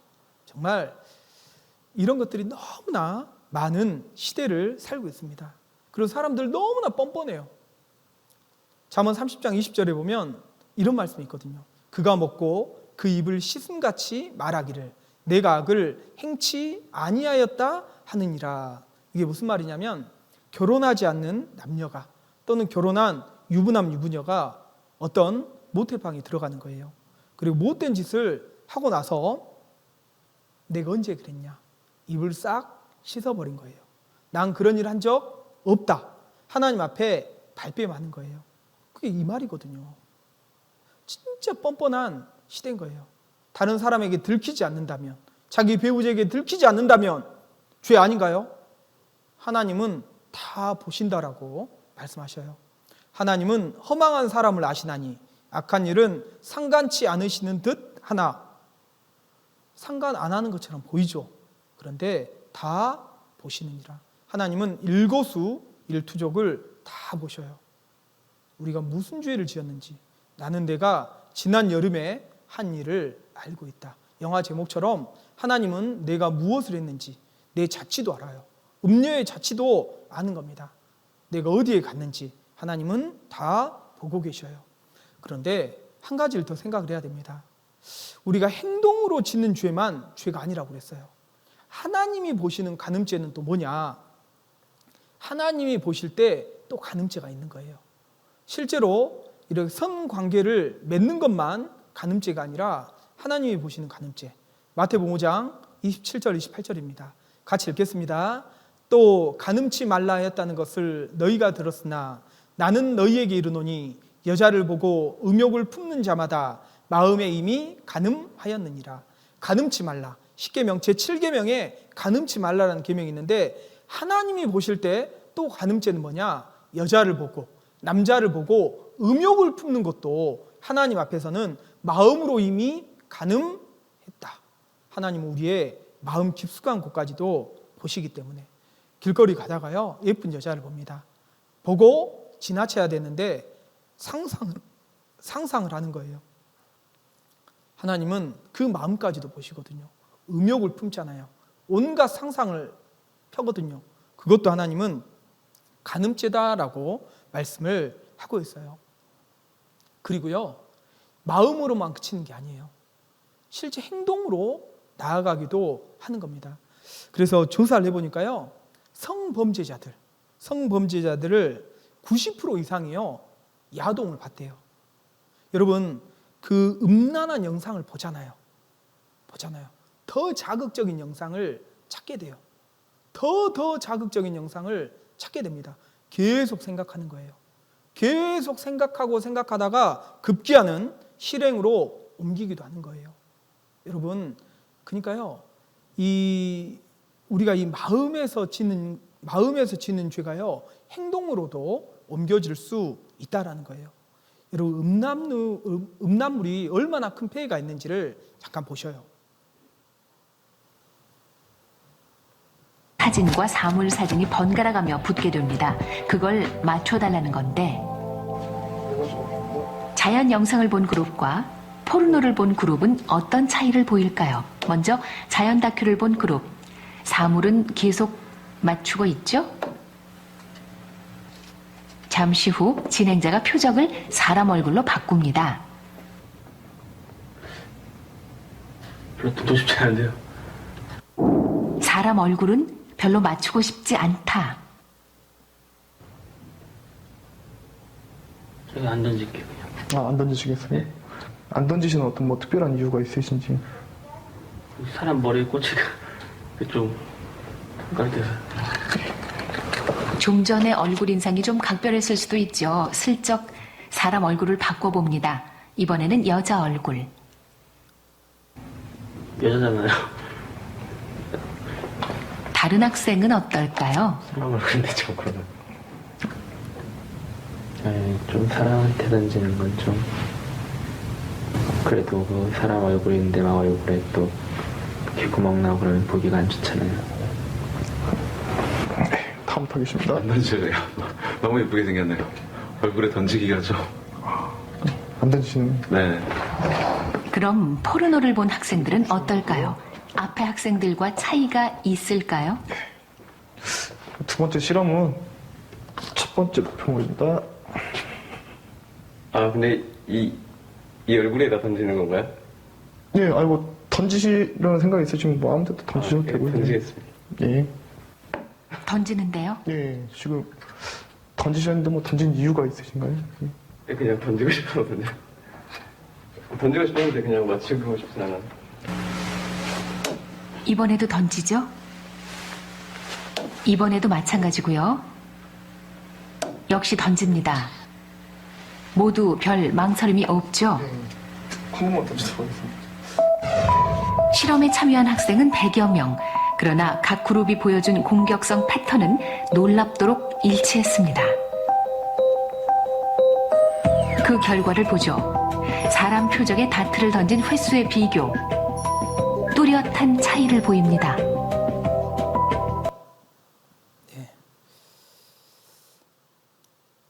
음란물을 자꾸 보게 되면 공격성뿐만 아니라 실제 행동으로도 죄를 옮길 수 있는 가능성이 훨씬 높아진다는 거예요. 그러니까 이 생각이, 마음이 행동을 이렇게 좌우한다는 것을 알 수 있습니다. 그리고 또 우리 마음을 찍어보면 뭐가 나올까? 여러분 마음을 혹시 엑스레이로 찍어볼 수 있다면, 사진으로 찍어볼 수 있다면 어떤 그림이 나올까요? 혹시 이런 거 나오지 않아요? 우리 마음속에 가득한 거, 혹시 이런 거 아닌가 생각을 해봤으면 좋겠습니다. 그리고 또 도적질. 이 10계명 중에 이제 제 8계명이 도적질을 하지 말라라는 계명이거든요. 그리고 이 도적질하는 죄 역시 하나님 나라 가지 못하는 심판받는 죄라고 말씀하셔요. 고린도전서 6장 10절에 보면 도적이나 탐남한 자나 술 취하는 자나 후욕하는 자나 토색하는 자들은 하나님의 나라를 유업으로 받지 못하리라. 결국 천국 못 간다, 그 말이거든요. 준 돈은 내가 가져도 되는 걸까? 점유이탈물 행령죄입니다. 그 길거리에 돈 떨어져 있잖아요. 그것도 사실은 주워가면 안 되는 거예요. 왜냐하면 내 것이 아니기 때문에. 그런데 여러분들 도적질 해본 적 있어요, 없어요? 살면서 한 번이라도 도적질 해본 적 있습니까, 없습니까? 있다면 하나님의 나라, 천국에 못 가는 죄인 거예요. 저도 어렸을 때 도적질했던 경험이 있거든요. 엄마 그 지갑에서 돈 슬쩍 했던 그런 기억이 있어요. 그런데 놀랍게도 아주 오래전 기억이거든요. 제가 많은 기억들은 거의 다 잊혀졌습니다. 그런데 그때 그 순간은요, 잊을 수가 없어요. 내 양심 가운데 저장이 딱 돼 있거든요. 아무도 본 사람이 없고 들키지 않았다 할지라도 하나님은 다 보셨어요. 그리고 내 양심에 정확하게 기록을 해놓은 겁니다. 하나님 앞에 지옥 갈 죄인 거예요. 그래서 부모 물건 훔친 것도 죄라고 이야기를 하거든요. 잠언 28장 24절에 보면 부모의 물건을 도적질하고도 죄가 아니라는 자는 멸망케 하는 자 마귀 동류다 라고 얘기를 하고 있습니다. 그래서 부모님 물건, 뭐 부모님 건데 뭐 어때? 라고 하는데 내 거 아니잖아요. 그것도 하나님 앞에서는 도적질이다. 심지어 컨닝하는 것도 도적질이에요. 정말 깨알같이 쓰고, 너무 컨닝을 많이 하니까요, 이렇게 뭐 머리에다가 씌우기도 하는데 남의 지식을 도적질하는 거죠. 그리고 남의 성적을 도적질하는 겁니다. 이 도적질. 그리고 살인, 악독. 또 우리 그 마음 가운데 또 살인하는 죄, 악독, 이런 죄가 있는지 없는지를 좀 살펴보겠습니다. 10계명에 제6계명이 살인하지 말라라는 계명이에요. 살인은 하나님 앞에 정말 큰 죄예요. 그래요, 안 그래요? 그렇잖아요. 그래서 우리가 뉴스에서 가끔 끔찍한 살인 사건을 듣게 되죠. 그 살인 사건을 듣고요, 와, 그 사람을 보면서 쯧쯧쯧 혀 차면서 저런 죽일 놈이 있나? 저런 놈은 지옥 가도 싸. 이렇게 우리가 손가락질합니다. 그런데 하나님 보실 때 살인죄는요, 사람을 죽여서도 살인죄지만 이것도 살인죄다라고 이야기를 하고 있어요. 하나님이 보시는 살인죄. 마태복음 5장 21절로 22절 같이 읽겠습니다. 옛 사람에게 말한 바 살인치 말라 누구든지 살인하면 심판을 받게 되리라 하였다는 것을 너희가 들었으나 나는 너희에게 이르노니 형제에게 노하는 자마다 심판을 받게 되고 형제를 대하여 라가라는 자는 공회에 잡히게 되고 미련한 놈이라는 자는 지옥불에 들어가게 되리라 했는데, 실제로 사람을 찔러 죽이지 않았다 할지라도 하나님이 보시는 살인죄는 뭐냐? 나는 너희에게 이르노니 형제에게 노하는 자마다, 화내는 자마다, 형제를 대하여 라가라는 자마다, 라가는 히브리 욕설입니다. 욕하는 사람마다 미련한 놈이라 한 자는 심판을 받고 지옥불에 들어가 죄다라고 말씀을 하고 있습니다. 여기서 우리가 알 수 있는 게 뭐냐면, 하나님이 볼 때는 큰 죄만 지옥 갈 죄가 아니라는 거예요. 다른 사람에게 화를 한 번만 내도, 욕 한 번만 해도, 미련한 놈이라고 인격을 무시하는 말만 해도 사실 진짜 사람을 찔러 죽인 죄에 비하면 작은 죄잖아요. 근데 이 작은 죄도 심판받고 지옥 갈 죄라고 말씀하셔요. 그리고 실제로요, 사람이 화가 날 때 있잖아요. 화가 날 때 지능이 50% 이하로 떨어져 버린대요. 멍청해지는 거예요. 화난 상태에서는 진짜 멍청해지거든요. 그리고 뇌에서 아드레날린이 분비가 된대요. 그래서 사람이요, 완전 돌변해버려요. 그래서 결국 사고가 일어나는 거거든요. 짐승처럼 이성을 잃어버려요. 그리고 사람이 화날 때, 그리고 욕할 때 그 사람의 침을 채취해 봤어요. 그리고 그 침을 가지고요, 주사기로 생쥐에게요 주사를 해봤거든요. 생쥐가 즉사하는 거예요. 침 성분을 보니까 엄청난 독이 있는 거예요. 사람이 화날 때, 욕할 때 그 침에서 엄청난 독성이 나온다라는 거예요. 다른 사람을 죽입니다. 그리고 나를 죽이는 거예요. 그래서요, 정말 이 화내는 것, 그리고 욕하는 것, 미련한 놈이라는 것도 하나님 보실 때는 살인죄다. 심지어 하나님 뭐라고 말씀하시냐면요, 요한일서 3장 15절 말씀 같이 읽겠습니다. 그 형제를 미워하는 자마다 살인하는 자니 살인하는 자마다 영생이 그 속에 거하지 아니하는 것을 너희가 아는 바라. 다른 사람을 미워하는 자도 살인하는 자다라고 말하거든요. 하나님 그 사람의 마음을 보시기 때문에. 그래서 모든 살인, 대부분의 살인의 출발은 미움으로부터 시작돼요. 미움이 점점 커져서 기회가 되면 살인까지도 나아가는 거예요. 여러분, 장담하지 마셔요. 여기 있는 모든 사람도 사람을 죽일 수 있는 가능성이 다 있어요. 정말 열받고 화나고 이성을 잃어버리면 그럴 수가 있는 거예요. 그러지 않은 것에 우리는 감사해야 됩니다. 만약에요, 소리 안 나고 눈에 보이지 않는 총이 있다면 그 총 사용하지 않을 사람 몇 사람이나 될까요? 만약에 눈에 보이지 않고 소리 안 나는 총이 있다면 인류는 조만간에 멸망할 거예요. 여러분, 그러지 않을까요? 아마 살아남은 사람들이 거의 없을 겁니다.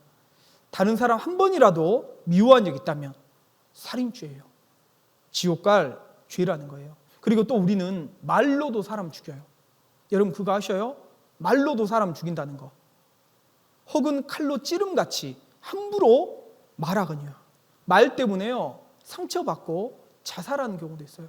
칼로 찌르는 것처럼 이 말로 사람을 죽일 수 있습니다. 사실 칼에 베인 상처보다 말로 입은 상처는 더 깊고 오래가는 거거든요. 수근수근, 침소봉대, 이간질 모두 다 살인죄예요. 또 욕, 우리나라 욕이요 6,000가지래요. 별 욕 다 있더라고요. 욕으로 시작했다, 어떤 분 말하는 거 들어보면 욕으로 시작했다가 욕으로 끝나요. 살인죄입니다.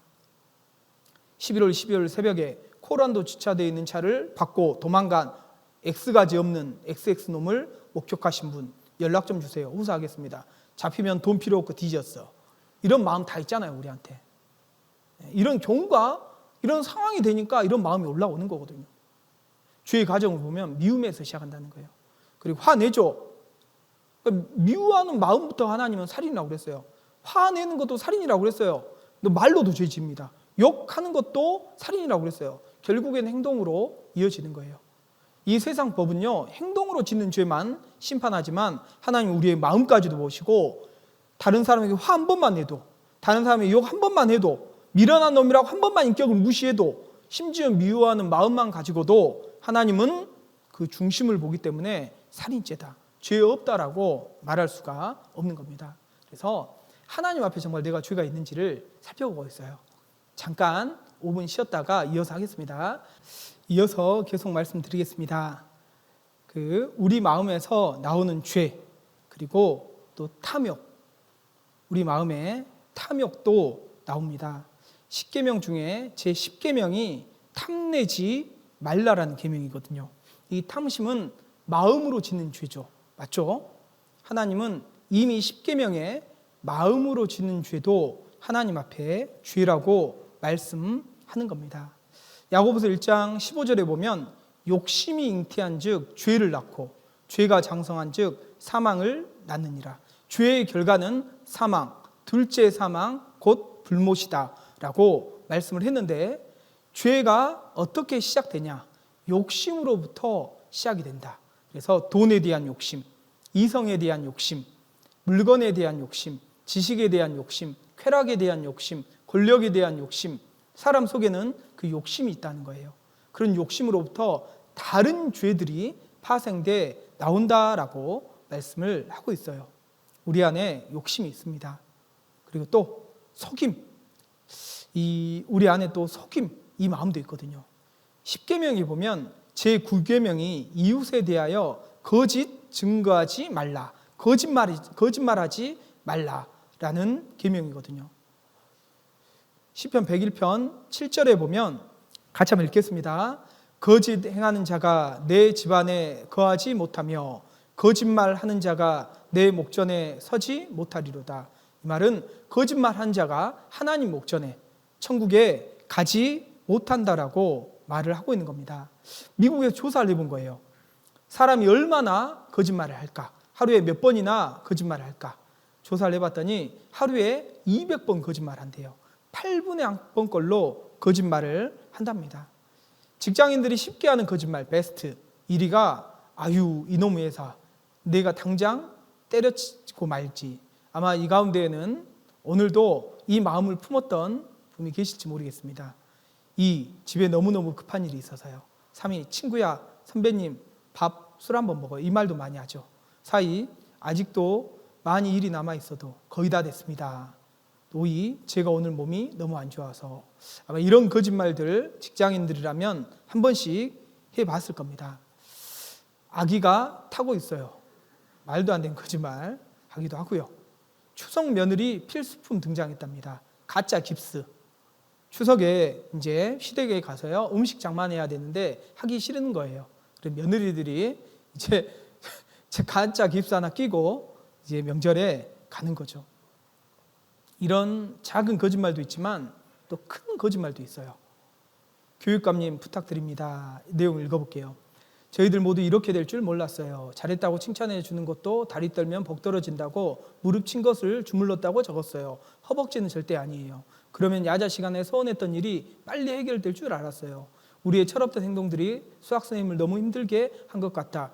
죄송하고 반성하고 있습니다. 교육감님, 우리 수학 선생님 용서해 주시고 우리 학교에 보내주세요. 안녕히 계세요. 어느 여자 중학교에서요 학생들이 수학 선생님 골탕 먹이려고요 단체로 거짓말한 거예요. 선생님이 성추행했다고. 그래서 이제 이게 교육청에 진정이 들어간 거죠. 그래서 선생님이 이제 학교에 출근 못하고 있는 상태였거든요. 그리고 선생님이요 자살해 버렸어요. 수치심에. 그러니까 이 아이들은 그냥 선생님이 야자 시간에 좀 구박을 했나 봐. 아이들 그게 너무 이제 듣기 싫어서 그랬는지 그것 때문에 거짓말 꾸며버린 건 단체로 자기들끼리 말 맞춰가지고. 그런데 이 끔찍한 일이 벌어진 겁니다. 여러분 거짓말이 결코 작은 죄가 아니라는 거예요. 이 가운데요 거짓말 한 번도 안 해본 분 계셔요? 그분 계시다면 그분은 1등이에요. 영국에서 거짓말 컨테스트가 열렸답니다. 거짓말 대회. 그런데 챔피언이 누구냐면 나는 지금까지 한 번도 거짓말을 해본 적이 없다. 그 얘기를 하니까요 당신이 1등입니다 라고 하는 거예요. 그 거짓말은 진짜 큰 거짓말이죠. 여러분 한 번도 거짓말한 적 없어요? 사람이요 하루에 평균 200번 거짓말 한다잖아요. 우리는 오늘 살면서도 사실은 많은 거짓말 했을 수도 있습니다. 그러니까요, 이 거짓말 또 천국 가지 못하는 죄라고 그랬어요. 잠깐 이 영상 하나 볼게요.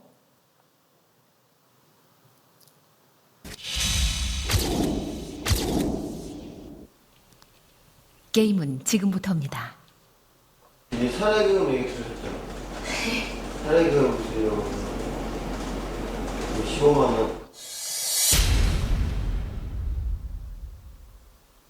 감사합니다. 맞으시죠?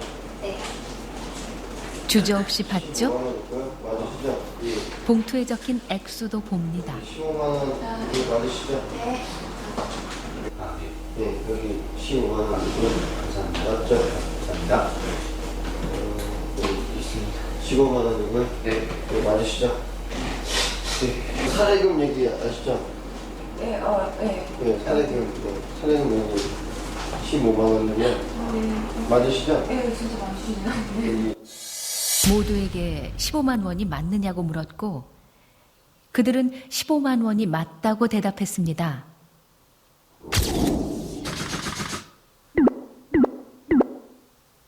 작가가 사례금이 얼마나 그랬어요? 10만 원이요. 사례금 얼마 받았어요? 아, 15만 원. 어제 원윤선 작가가 얼마 준다고 그랬어요?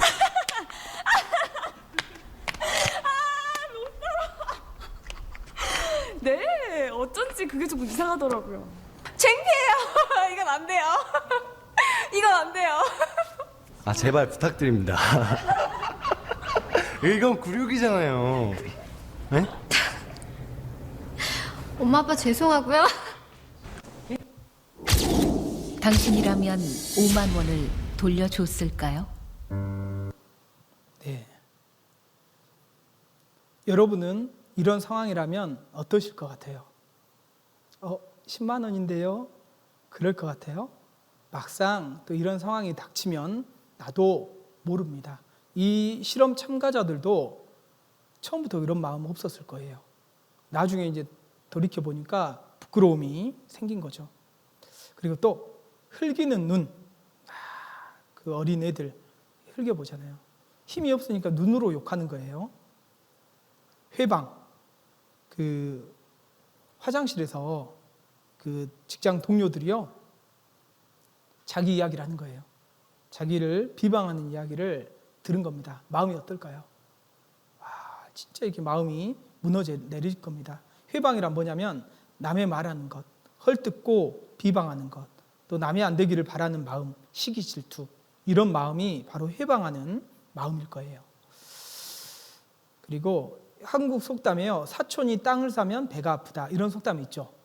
왜 사촌이 땅을 샀는데 내 배가 아플까? 요즘에는 또 이런 말도 있대요. 사촌이 차를 샀다길래 나는 교통경찰이 되었다. 딱지 끊으려고. 그 마음이 있거든요. 시기하고 질투하는 마음이 우리 속에 또 있습니다. 그리고 또 따돌림, 왕따. 이것 때문에 죽기도 해요. 그리고 교만, 자랑하는 마음. 교만이란 다른 사람보다 나를 더 높이는 걸 교만이라고 하는 거예요. 다른 사람을 나보다 더 낮게 보는 것. 그게 바로 교만입니다. 내가 누군지 알아? 어디를 감히 뭘 안다고? 너 몇 살이야? 왕년에 내가. 다 이런 마음이 교만한 마음에서 나오는 거죠. 그리고요, 자랑. 요즘에는 또 이 SNS로 자랑을 많이 해요. 일상을 자랑질하다. 참 이렇게 뭐 SNS 보면 다 그냥 자기 자랑 올려놓는 것들이 참 많습니다. 여기 보셔요. 구름이한테 새 옷을 사줬는데 너무 잘 어울려서 웃겨 죽겠다. 크크크크. 얘 표정은 별로 안 좋다. 마음에 안 드나 봐. 그래서 이제 자기 애완견 새 옷 입혀놨다고 사진 찍어놨는데요. 사진 각도를 보셔요. 교묘하게 사실 이게 목적이 아니었어요. 뭐 보여주려고? 루이비통, 핸드백. 이거 자랑하려고 이거 올린 거였거든요. 반가웠어요. 다음 대표 모임인데 꼭 참석할게요. 그래 허쉬 초콜릿. 이 음료수 아마 선물로 준 것 같아요. 그런데 사실 이게 목적이 아니었어요. 뭐죠? 벤츠. 내 차는 벤츠야. 이거 자랑하고 싶었던 거예요. 이제 쇼핑이고 뭐고 다 끊고 적금 통장 하나 더 만들어야겠어. 할 수 있다는 걸 보여줄게. 그리고 적금 통장 쫙 보여주죠. 근데 보셔요. 악마가 입는다는 프라다. 이거 자랑하려고 올린 거거든요. 우리 마음에 이런 게 있다니까요. 저는 너무 완벽주의자 같은 면이 단점입니다. 면접을 보는데요. 당신의 단점은 뭡니까? 라고 말하니까 완벽주의자 같은 면이 단점이래요. 이게 단점이에요? 자기 자랑하는 거예요. 그리고 중국에서 최근에 중국 젊은이들 사이에서 유행하는 게 있대요. 폴링 스타즈 챌린지라고 유행하는 게 있는데 자동차 등에서요 내리다가 길거리에 넘어진 모습을 연출하는 거예요. 그래서 사진을 딱 찍어서 SNS나 이런 데도 올리거든요. 근데 이게 핵심이 있어요. 고급 자동차나 이런 데서 내려야 되고요. 그리고 중요한 것은 넘어진 사람 주변에 명품과 쇼핑백 등 재력을 보여주는 소지품이 흩어져 있어야 한다는 것. 이런 식으로. 그래서 자기가 지금 잘 산다라는 것을 보여주고 싶은 거죠. 과시하고 싶은 거예요. 어린 나이부터 명품 구매를 해온 중국 젊은이들이 폴링 스타즈 챌린지를 통한 돈 자랑 재미에 빠진 거죠. 돈 자랑하는 거, 돈 자랑. 이런 마음이 있다니까요. 그리고 광패는 미친 마음이죠. 미친 사람처럼 행동이 사납고 막된 것, 행동이 도위에 넘어가는 것, 이걸 광패라고 하는데 식사하다가 화난다고 밥상 엎어버리는 것, 이거 광패잖아요. 광패. 우리 가운데도 가끔 이런 모습이 있죠. 이게 막 열받는다고 미친 사람처럼 이렇게 행동하는 것. 최근에 분노 조절 장애가 많은 것 같아요. 잠깐 보셔요. 최근 우리 사회에서는 화나 울분을 참지 못해서 벌어진 사건들이 적지 않게 일어나고 있습니다. 많은 사람들의 공분을 자아냈던 이른바 막말남 동영상입니다. 조용하던 지하철 안에서 갑자기 고성이 오고 갑니다.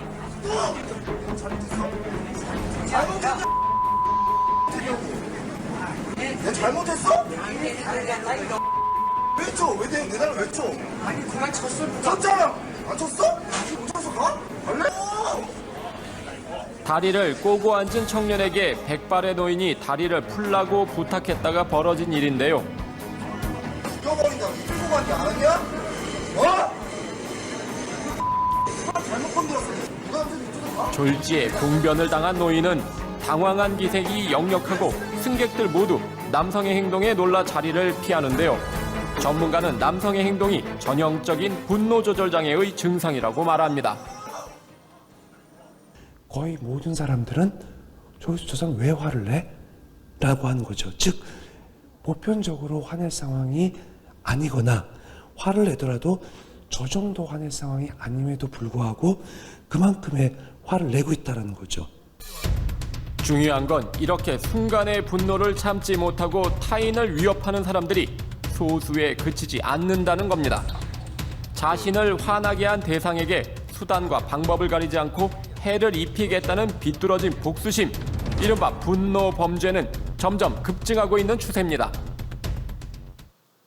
네. 그리고 또 불효 10계명을 보면 이제 1계명부터 4계명까지는 사람이 하나님께 대한 계명입니다. 그리고 5계명부터 10계명까지는 사람과 사람 사이에 지켜야 될 계명이에요. 그런데 그 중에 사람과 사람 사이에 지켜야 될 계명 중에 가장 첫 번째 계명이 부모를 공경하라는 계명이거든요. 살인하지 말라, 간음하지 말라라는 계명보다 더 큰 계명이 부모를 공경하라는 계명이거든요. 왜냐하면 부모를 공경하지 않는 죄는 배은 망독한 죄예요. 부모님은 나를 낳아주시고 이 세상에서 나를 가장 사랑하시는 분인데 부모를 공경하지 않는다는 것은 그 사랑을 저버리는 죄이기 때문에 결국 우리가 하나님 앞에 심판받는 것도 뭐냐면 하나님의 사랑을 우리가 받아들이지 않고 그 사랑을 저버리면 심판을 받는 거거든요. 그런데 이 세상에서 하나님의 사랑과 가장 닮은 것이요 부모의 사랑인 거예요. 그런데 부모의 사랑을 저버리고 부모를 공경하지 않는 죄는 가장 큰 죄인 겁니다. 그런데 부모를 공경하기는커녕 부모에게 대들고 함부로 해요. 엄마가 아빠가 나한테 해준 게 뭐가 있어? 라고 대들고 화내고 이러는 경우가 너무나 많이 있습니다. 발로 차고 물고문까지 어머니 학대 30대 폐륜 아들 부부 했는데요. 이게 뉴스 보고 저도 깜짝 놀랐거든요. 이제 그 아들이 식당을 차린 거예요. 시골에서 일하고 계신 그 60대 어머니한테 식당 일 도와달라고요. 시골에서 일하고 계셨는데 불렀어요. 근데 어머니가 일을 조금 못한다고요. 어머니를 발로 차요. 물로 고문까지 해요. 그것도 아들, 며느리까지. 이런 일들이요, 비일비재하는 겁니다. 여러분 어떠신지 모르겠어요. 부모를 공경하지 않는 죄는 너무나 큰 죄예요. 여러분, 부모님은요, 이 세상에서 우리를 가장 사랑하시는 분이에요. 잠깐 볼게요.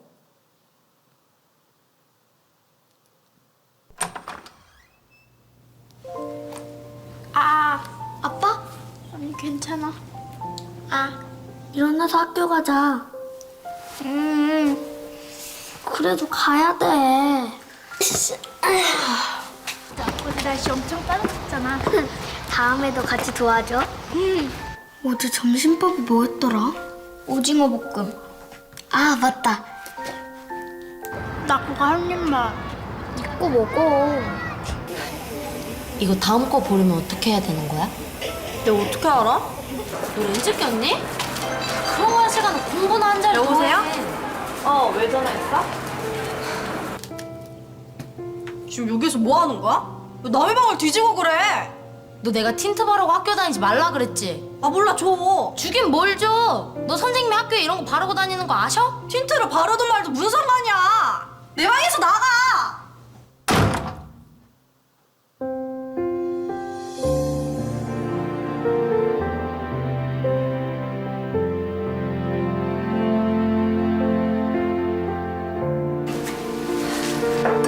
빨리 줘.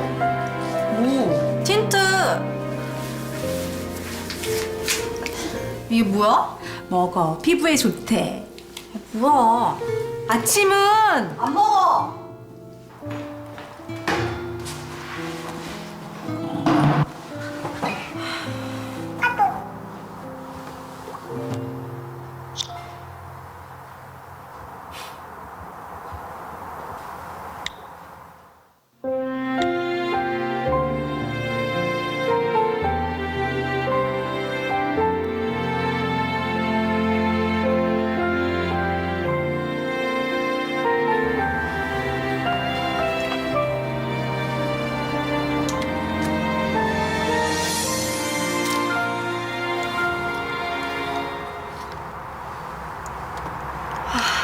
시다.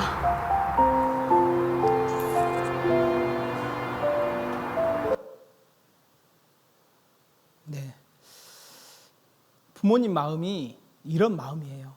우리가 그 마음을 아는데도 부모를 공경하지 않는 것은 하나님 앞에 지극히 큰 죄인 겁니다. 그런데 한번 생각해 보겠습니다. 왜 내 마음속에 이런 죄가 있고 이런 죄들이 나오는 것일까? 이유는 딱 하나예요. 있으니까 나오는 거예요. 내 마음 가운데 이런 죄들이 있으니까 밖으로 나오는 겁니다. 잠언 26장 25절 말씀 화면을 보고 같이 읽겠습니다. 그 말이 좋을지라도 믿지 말 것은 그 마음에 7가지 가증한 것이 있음이라. 그 마음에 7가지 가증한 것이 있음이라.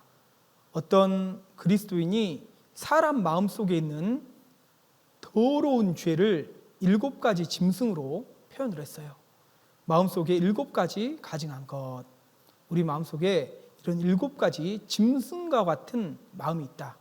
얼굴은 사람인데 마음은 짐승, 인면 수심이다 라고 했는데 우리 속에도 이런 마음들이 있습니다. 공작과 같은 마음, 자랑, 교만, 갑질, 무시, 판단, 자기가시 혹시 있지 않나요? 염소 같은 마음, 고집, 음란한 마음. 이 염소는요 정말 고집이 센 짐승이에요. 그래서 이 염소 고집 정말 웬만해서는 잘 끌려오지 않습니다. 우리에게도 이런 고집 있죠. 그런데 우리가 다른 고집은 몰라도 이 영적인 고집만은 피워서는 안 돼요. 우리가 왜 지옥 갈까? 근본적으로 우리가 지옥 간 이유를 살펴보면 결국은 고집 때문에 지옥 가는 거예요. 로마서 2장에 보면 이런 말씀이 있거든요. 같이 읽겠습니다. 다만 내 고집과 회개치 아니한 마음을 따라 진노의 날 곧 하나님의 의로우신 판단이 나타나는 그날에 임할 진노를 내게 쌓는도다. 하나님께 심판받는 이유가 뭐냐? 고집, 그리고 회개치 아니하는 마음 때문이다 라고 이야기를 하는 거예요. 그래서 다른 고집은 모르겠지만 이 말씀에 대해서 고집 피우면 안 돼요. 정말 사실이 사실로 드러나면 마음으로 받아들여야 돼요. 결코 고집 피울 문제가 아닙니다. 또 회개치 아니하는 마음을 돌이키지 않으면요 구원을 못 받는 거예요. 그래서 이 염소 그리고 또 돼지는요 욕심, 이기주의, 그리고 거북이는 기회주의, 게으름, 변명, 핑계. 거북이 보셔요. 자기에게 불리할 것 같으면 목을 쑥 집어넣죠. 자기에게 유리할 것 같으면 목을 쑥 뺍니다. 우리도 마찬가지예요. 자기에게 불리할 것 같으면 입을 쏙 닫습니다. 자기에게 유리할 것 같으면 과장하고 부풀려요. 어때요? 잘된 것은 내 탓, 안 된 것은 남 탓, 조상 탓 그러잖아요. 이게 바로 기회주의, 이 거북이 같은 마음이에요. 또 개구리, 수근수근, 비방, 험담, 술취함 우리에게도 있잖아요. 뱀은 혀가 둘로 나눴거든요. 거짓말, 이간질, 사기. 그리고 호랑이, 싸나움, 악독, 환행, 폭언. 아까 우리 마음을 살펴봤습니다. 그 마음에 7가지 가져간 것들이 우리 마음속에 있는 거예요. 이게 누구 마음이에요? 다른 사람 마음이 아니라 나의 마음인 겁니다. 말씀을 잘 들으신 분들은요 알게 돼요. 정말 내가 하나님 앞에 정말 더러운 죄인이구나 라는 것을 깨달으며 말씀을 잘 들은 거예요. 내 마음을 사진으로 찍으면 뭐가 나올까요? 여러 가지 더러운 죄들이 찍혀서 나올 겁니다. 그래서 성경은 뭐라고 얘기를 하냐면 에레미야 17장 9절 10절입니다. 같이 읽겠습니다. 만물보다 거짓되고 심히 부패한 것은 마음이라. 누가 능히 이를 알리오마는 나 여호와는 심장을 살피며 폐부를 시험하고 각각 그 행위와 그 행실대로 보응하나니. 만물보다 거짓되고 심히 부패한 것이 뭐라고 그랬어요? 마음이다. 누구 마음이요? 내 마음. 하나님 우리의 마음을 살피고 아셔요.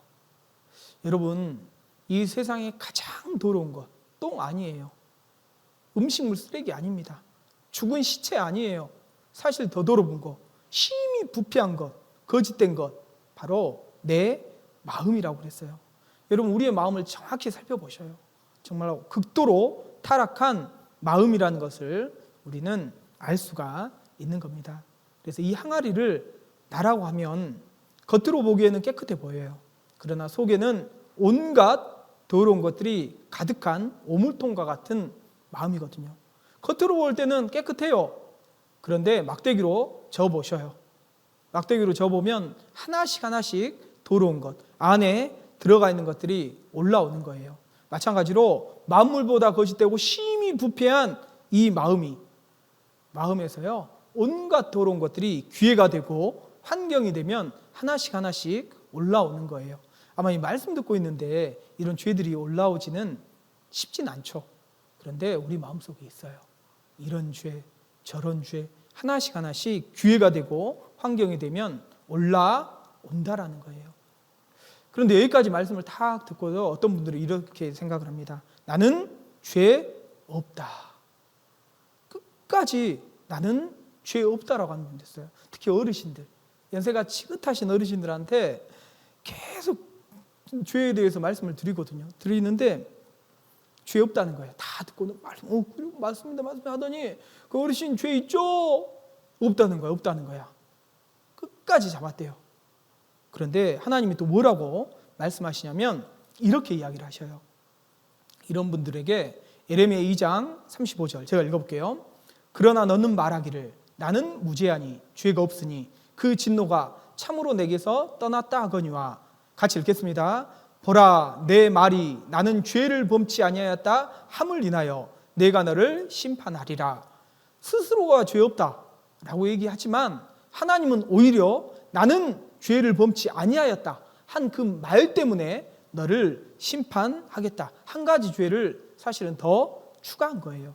그래서 죄 없다라고 하는 사람들 반드시 지옥 가는 겁니다. 그래서요 죄인의 운명에 대해 생각을 해봐야 돼요. 우리는 죄인이라는 걸 배운 거예요. 지금까지는. 그럼 이 죄인의 운명을 한번 생각을 해보면 좋겠습니다. 그래서 오늘 말씀 잘 들으신 분은 내가 하나님 앞에 죄인이란 걸 깨달아야 돼요. 그런데 우리는 죄인으로 태어났어요. 태어나면서 죄인으로 태어났습니다. 맞죠? 죄시로 태어난 거예요. 그런데 태어나서 죄를 지어요, 안 지어요? 실제로 살면서 많은 죄를 짓습니다. 죄인으로 태어났기 때문에 많은 죄를 짓고 살아요. 그런데 언젠가 한 번은 어떻게 되죠? 누구나 반드시 죽음을 맞이하게 되어 있어요. 죽음으로 끝이면 다행인데 이 죽음을 건너가면 뭐가 기다리고 있을까? 그 후에 뭐가 있다고 그랬죠? 하나님의 심판이 있다라고 말씀을 하고 있어요. 우리는 아직 심판을 경험해 보지 않았지만 성경이 사실이라면 죽음 이후에 반드시 그 심판이 있는 겁니다. 성경에는 그 심판의 모습에 대해서도 정확하게 말씀을 하고 있어요. 요한계시록 20장 11절 12절이에요. 제가 읽겠습니다.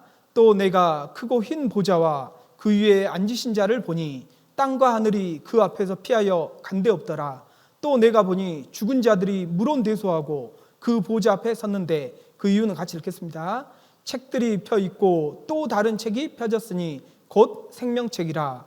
죽은 자들이 자기 행위를 따라 책들에 기록된 대로 심판을 받으니 라고 했는데, 크고 흰 보좌, 백보자 심판대, 예수님이 계셔요.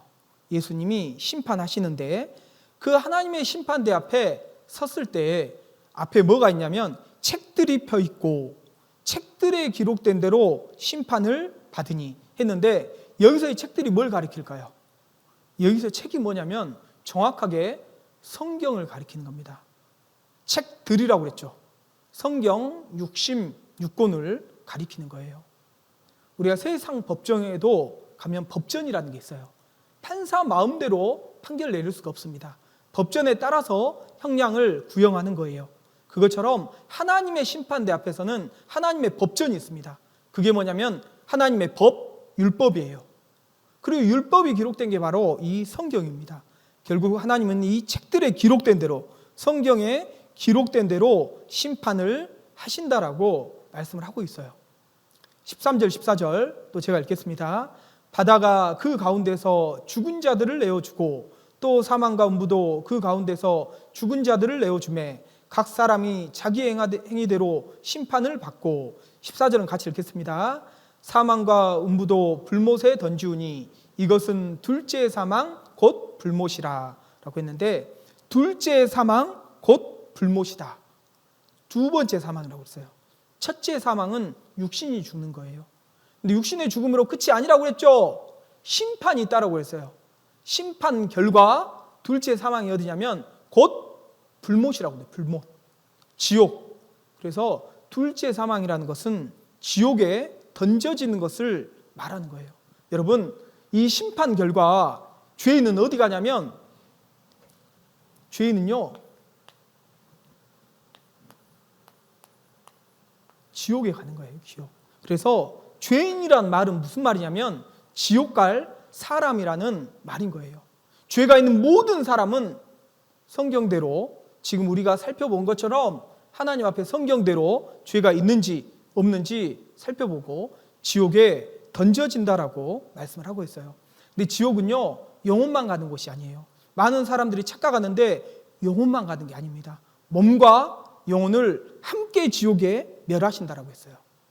마태복음 10장 28절에 보면 몸은 죽여도 영혼은 능히 죽이지 못하는 자들을 두려워하지 말고 오직 몸과 영혼을 능히 지옥에 멸하신 자를 두려워하라.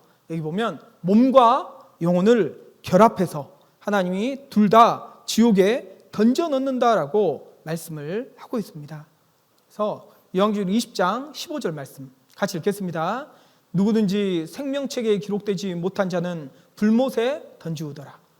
그래서 생명책에 기록되지 못한 자는 다 불못, 지옥에 던져지는 거예요. 여러분의 이름은 생명책에 기록됐습니까? 누구 이름이 생명책에 기록될까요?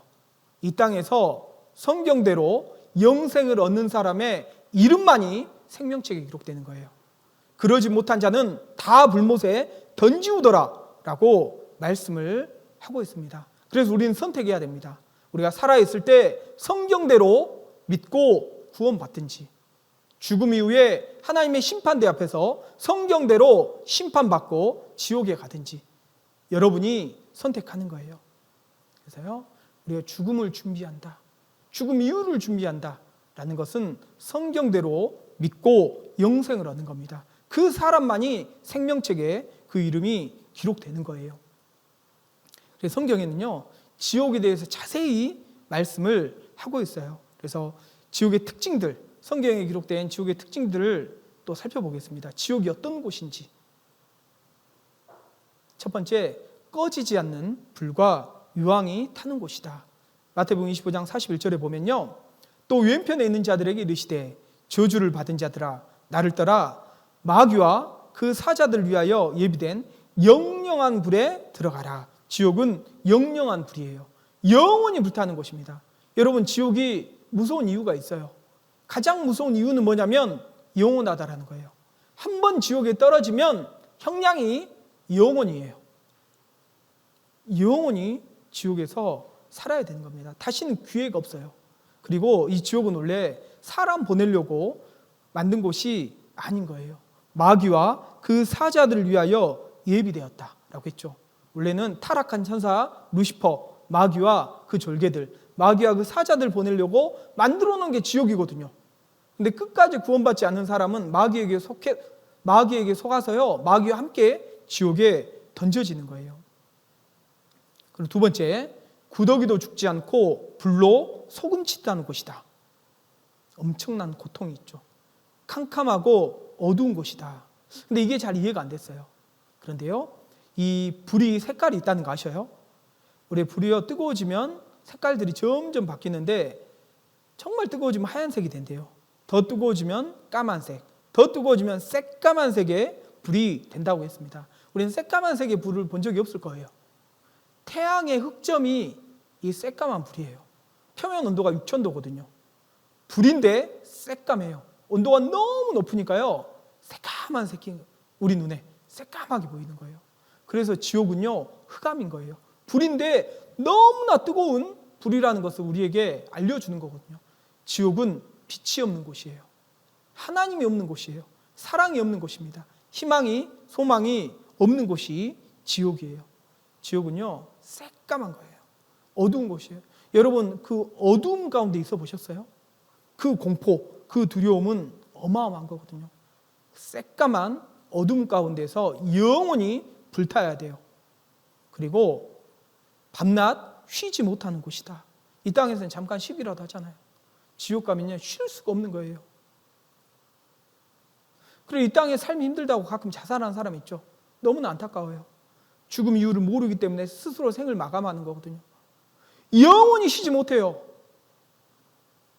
그리고 고통이 영원히 계속되는 곳. 지옥은요, 고통이 영원한 곳이에요. 누가복음 16장에 보면 그 지옥에 간 부자, 그가 뭐라고 하냐면, 아버지 아브라함이여, 나를 긍휼히 여기사 나사로를 보내어 그 손가락 끝에 물을 찍어 내 혀를 서늘하게 하소서. 내가 이 불꽃 가운데서 고민하나이다. 이 지옥에서 엄청난 고통을 당하는데 가장 큰 고통을 당하는 지체는 아마 혀일 겁니다. 사람이 혀로 가장 죄를 많이 짓거든요. 그래서 물 한 방울만, 이 손가락에 찍어서 한 방울만 주십시오. 근데 안 돼. 그게 안 되는 거예요. 이 불꽃 가운데서 고민하나이다. 고통을 받는 거거든요. 그래서 인간이 느끼는 가장 큰 고통 순위, 이게요, 임신 후 아기를 출산할 때 출산통 엄청 나잖아요. 근데 그거보다 더 큰 게 절단통이에요. 손가락이나 발가락이 절단됐을 때 엄청난 고통을 느낍니다. 그런데요, 그거보다 더 큰 고통이 몸이 불에 탈 때의 고통이에요. 이 고통은 말할 수 없는 고통입니다. 고통 지수로 보면 최고점이에요.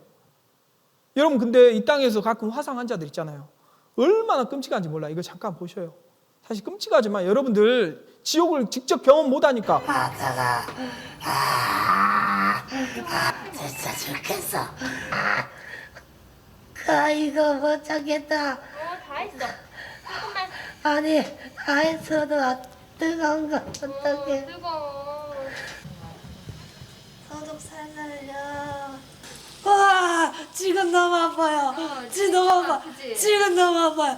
지금 너무 못 참겠어요. 못 참겠어요. 못 참겠어요. 하나님이 인간에게 이 땅에서 고통을 허락하셨어요. 그 고통을 맛보게 해주셨습니다. 그런데 지옥에 가면 엄청난 고통이 기다리고 있어요.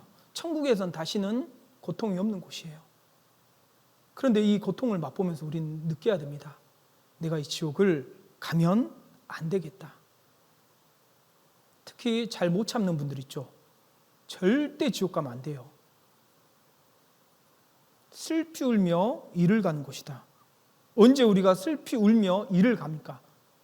고통스러우면 이를 갈아요. 또 언제 갈아요? 억울하고 분할 때 우리는 이를 갑니다. 가장 억울하고 분할 분이 어떤 분일까요? 사실은 이 말씀에 전혀 관심이 없던 분들은 덜 분할 거예요. 그나마. 그래도 이 말씀 앞에 초대가 되고 말씀 앞에 앉아있고 말씀을 잘 들었는데 구원받지 못하고 지옥에 가면 가장 분하고 억울할 거예요. 이를 부득부득 할 겁니다. 자신을 증오할 거예요. 뭐라고 증오할 거예요? 이렇게 어떤 할아버지가 임종을 앞두고 있는데 껄껄껄껄 하는 거예요. 그래서 자식들이 생각해, 아이고 임종을 앞두고 우리 아버님 저렇게 우실 수 있다니 후회 없이 인생을 사신 게지. 못 들으니까 그렇게 생각을 해요, 자식들은. 근데 아버지 마음이 이거였거든요.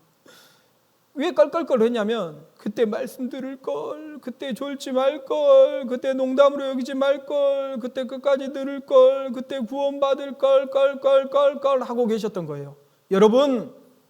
여러분도 잠시 후에 주님 오시면 영원한 지옥에 가야 됩니다. 그럴 때 껄껄껄 하지 마셔요. 이를 갈 거예요, 이를. 자신을 증오할 겁니다. 사랑하는 사람들과 영원한 이별을 하는 곳이다. 구출될 가능성이 전혀 없는 곳이다. 지옥은 희망이 없는 곳이에요. 여러분, 단테의 신곡의 지옥편에요, 지옥 문 앞에 이런 글귀가 써져 있다. 거기 이렇게 되어 있는데, 여기 들어오는 자 모든 희망을 버려라. 실제로 지옥 문 앞에 이게 써 있다는 게 아니라 그렇게 묘사를 한 거예요. 실제로 희망이 없는 곳이 지옥인 거예요.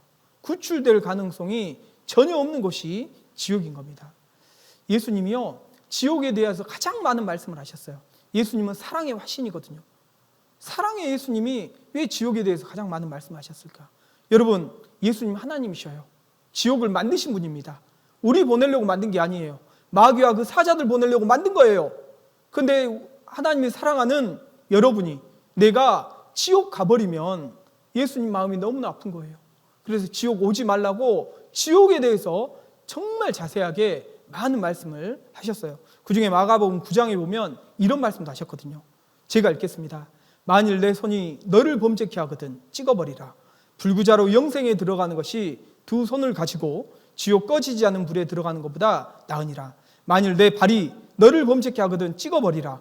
절뚝발이로 영생에 들어가는 것이 두 발을 가지고 지옥에 던지는 것보다 나으니라. 만일 내 눈이 너를 범죄케 하거든 빼어버리라. 한 눈으로 하나님의 나라에 들어가는 것이 두 눈을 가지고 지옥에 던지는 것보다 나으니라.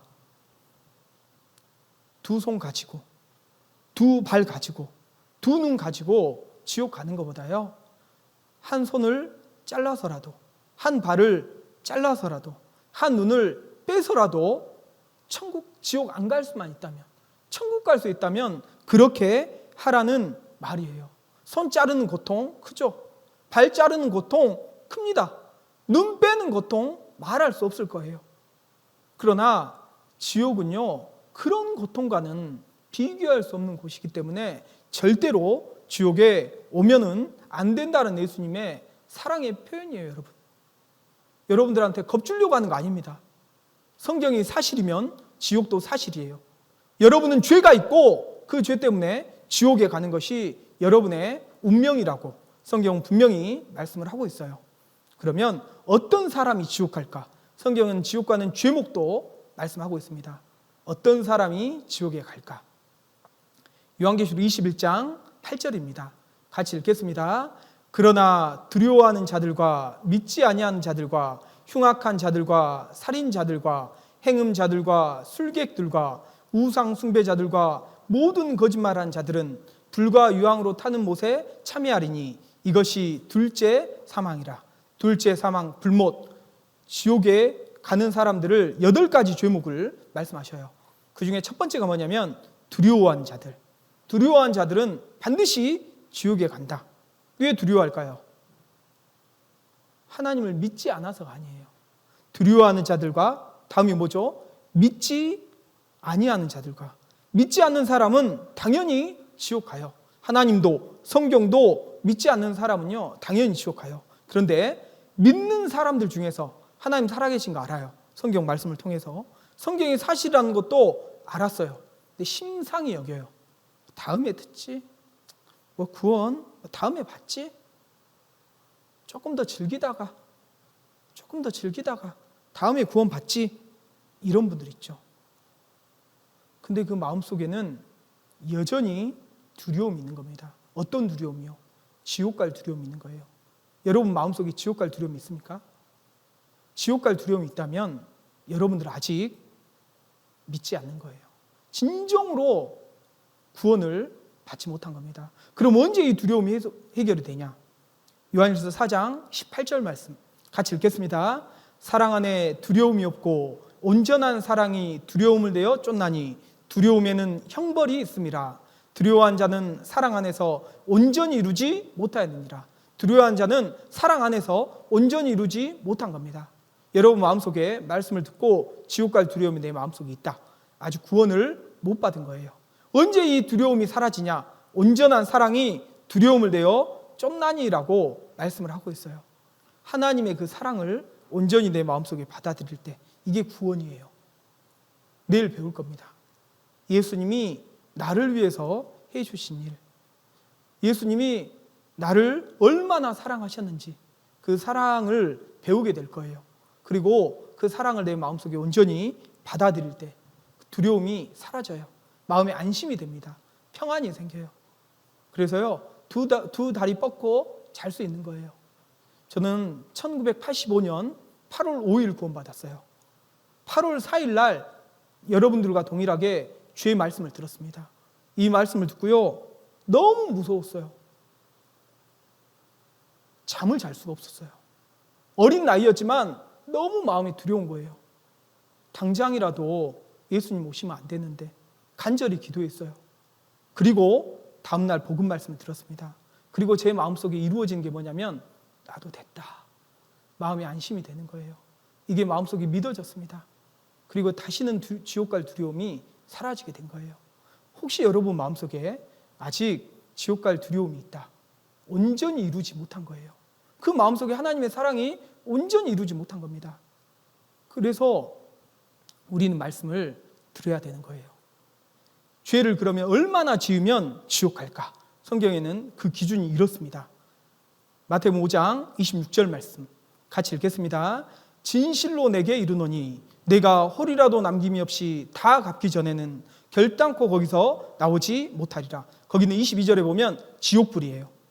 홀이라도 남김이 없이 다 갚기 전에는. 홀이가 뭐냐면 털 호자 1000분의 1 일자. 가는 털을 1000분의 1조각 내서 그 한 조각 아주 작은 죄 하나라도 갚지 못하면 결단코 지옥불에서 나올 수 없다. 그 이야기는 뭐냐면 죄 하나만 있어도 지옥불에 떨어진다라는 말이잖아요. 죄값 치러야 된다는 얘기예요. 지옥에서. 그래서 죄 하나만 있어도 지옥 간다라고 말씀하고 있어요. 여러분 그 독약이 있어요. 독약. 이 물에요. 독약을 몇 방울 타면 독약 들까요? 한 방울만 타도 독약인 거예요. 그거 먹겠어요? 먹으면 죽어요. 한 방울 타나 10방울 타나 다 쏟아부으나 똑같다라는 얘기예요. 죄 하나 지으나 10,000개 지으나 똑같이 지옥 가는 건 똑같다라는 거예요. 그래서 홀이만한 죄 하나만 있어도 우리는 지옥 갈 수밖에 없다라는 겁니다. 그러면 어떻게 해야 될까? 어떻게 해야 될까? 오늘 말씀의 핵심은 그거예요. 내가 하나님 앞에 죄인이다. 그리고 나의 운명은 지옥 갈 운명이다. 어떻게 할까? 여러분 마음이 중요합니다. 구원은요 이 마음의 문제인 거예요. 마음의 문제. 여러분의 마음에 따라서 내일 말씀을 전해주는데 구원을 받을 수 있고 못 받을 수도 있는 거예요. 우리가 어떤 마음이어야 돼야 될까? 성경은 이렇게 이야기를 하고 있어요. 여기 이건 넘어가고 사도행전 3장 19절 말씀 같이 읽겠습니다. 그러므로 너희가 회개하고 돌이켜 너희 죄 없이함을 받으라. 이같이 하면 유쾌하게 되는 날이 주 앞으로부터 이를 것이요. 뭐라고 그랬냐면 회개하고 돌이켜 죄 없이함을 받으라. 여러분, 구원이 뭐냐면 죄 없이함 받는 거예요. 우리가 왜 지옥 가요? 죄 때문에 지옥 가거든요. 이 죄 문제 때문에 지옥 가는 거예요. 죄만 없어지면 어디 가냐? 지옥 안 가요. 천국 갈 수 있어요. 내 스스로의 힘으로는 죄 문제를 해결할 수가 없습니다. 죄 없이함을 받아야 돼요. 그 죄 없이함을 해주는 분이 누구냐? 하나님이셔요. 하나님은 구원자시거든요. 하나님만이 그 죄 없이함을 해줄 수 있는데 내가 해야 될 게 있어요. 회개하고 돌이켜. 회개하고. 먼저 우리의 마음속에 진정한 회개가 있어야 돼요. 회개란 뭐냐? 뉘우칠 고칠게요. 이 마음이 뉘우치고요. 마음이 고쳐야 돼요. 진짜 구원받은 사람은 삶이 변합니다. 왜 변할까요? 회개했거든요. 회개한 사람 마음이 변하게 돼 있어요. 삶이 변하게 돼 있습니다. 여러분 삶을 보십시오. 정말로 구원받았습니까? 여러분도 회개하셨어요? 진정한 회개한 적 있습니까? 정말 하나님 앞에 내 죄를 뉘우쳐야 돼요. 돌이켜야 됩니다. 고쳐야 돼요. 내가 지금 가고 있는 그 길을 돌이켜야 돼요. 그게 진정한 회개인 거예요. 참된 회개란 하나님의 살아계심을 알아야 돼요. 그리고 성경이 사실이라는 것을 알아야 됩니다. 하나님이 살아계신 걸 알고 성경이 사실한 걸 알고 그리고 내가 어떤 존재인지를 알아야 돼요. 오늘 배운 거예요. 나는 하나님 앞에 죄인이라는 것을 확실히 알아야 돼요. 그리고 나의 영적인 운명을 알아야 돼요. 지옥 갈 운명이라는 것을 확실히 깨달아야 돼요. 그럼 마음이 낮아질 수밖에 없어요. 하나님 앞에 무릎 꿇을 수밖에 없습니다. 그 상태로 돌아오는 거예요. 하나님 앞에 마음을 낮추는 겁니다. 그리고 하나님을 의지하는 거예요. 여러분, 구원은 지식이 아니에요. 마음이에요, 마음. 지식 아닙니다. 머리로 받는 거 아니에요. 마음으로 받는 거예요. 여러분 마음 준비돼야 돼요. 하나님을 의지하는 것. 그리고 하나님, 이 죄인을 살려주세요. 제발. 이 간절한 마음을 가지고 하나님 앞에 나와야 돼요. 시편 34편 18절 말씀 같이 읽겠습니다. 여호와는 마음이 상한 자에게 가까이 하시고 중심에 통해하는 자를 구원하신도다. 하나님이 구원해 주셔요. 근데 어떤 사람이 구원을 받냐? 하나님은 구원해 주기를 원하는데 나도 구원받기를 원해야 된다. 어제 말씀드렸어요. 어떤 사람이 구원받기를 원하냐? 마음이 상한 자, 중심에 통해하는 자, 마음의 문제라고 그랬죠. 우리 마음 상태가 이렇게 돼야 됩니다. 하나님, 제발 저를 구원해 주세요. 물에 빠진 사람, 우리는 마치 물에 빠졌는데 스스로 힘으로는 이 물에서 나올 수 없는 사람과 같아요. 할 수 있는 건 딱 하나예요. 살려주세요. 살려주세요. 하나님 그 음성을 듣습니다. 여러분, 하나님한테 살려달라고 해야 돼요. 제발 저 좀 살려주세요. 저 지옥 가기 싫어요. 이 마음이 필요한 거예요. 그래서 오늘 가시면 꼭 기도하고 오셔요. 심상하게 말씀드리면 안 됩니다. 기도하고 오셔요. 하나님, 나는 죄인입니다. 나의 죄를 용서해 주시고 나를 구원해 주세요.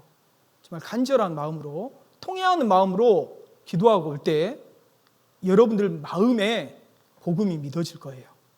그리고 구원이 이루어질 겁니다. 그래서요, 이제 오늘 이제 말씀의 핵심은 뭐냐면 내가 하나님 앞에 어떤 존재인지, 나의 운명이 무엇인지를 배운 겁니다. 지금까지 우리가 배웠던 성경이 사실이라면 이것도 사실인 거예요. 근데 하나님은 나를 사랑하시고 우리에게 구원의 길을 예비해 두십니다. 내일은 가장 중요한 말씀 전해줘요. 그러면 죄인이 어떻게 구원을 받는지, 어떻게 천국에 가는지 결론적인 말씀이 전해집니다. 꼭 참석했으면 좋겠습니다. 모든 분들이 함께 나와서 말씀을 들었으면 좋겠습니다. 같이 기도하고 마치겠습니다. 우리를 사랑하시는 하나님 아버지, 감사합니다.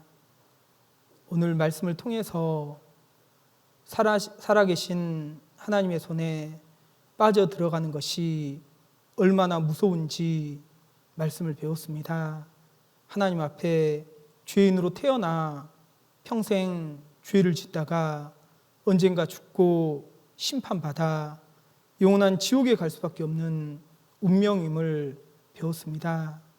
머리 숙여 기도하는 모든 분들 마음속에 통회하는 마음, 간절한 마음 허락하시고 회개하는 심령으로 내일 하나님의 말씀 앞에 나올 수 있도록 모두가 구원을 받을 수 있도록 도와주시기를 원하옵니다. 가는 발걸음도 지켜주시기를 원하오며 저희를 언제나 사랑하시는 예수님 이름으로 기도드렸습니다. 아멘.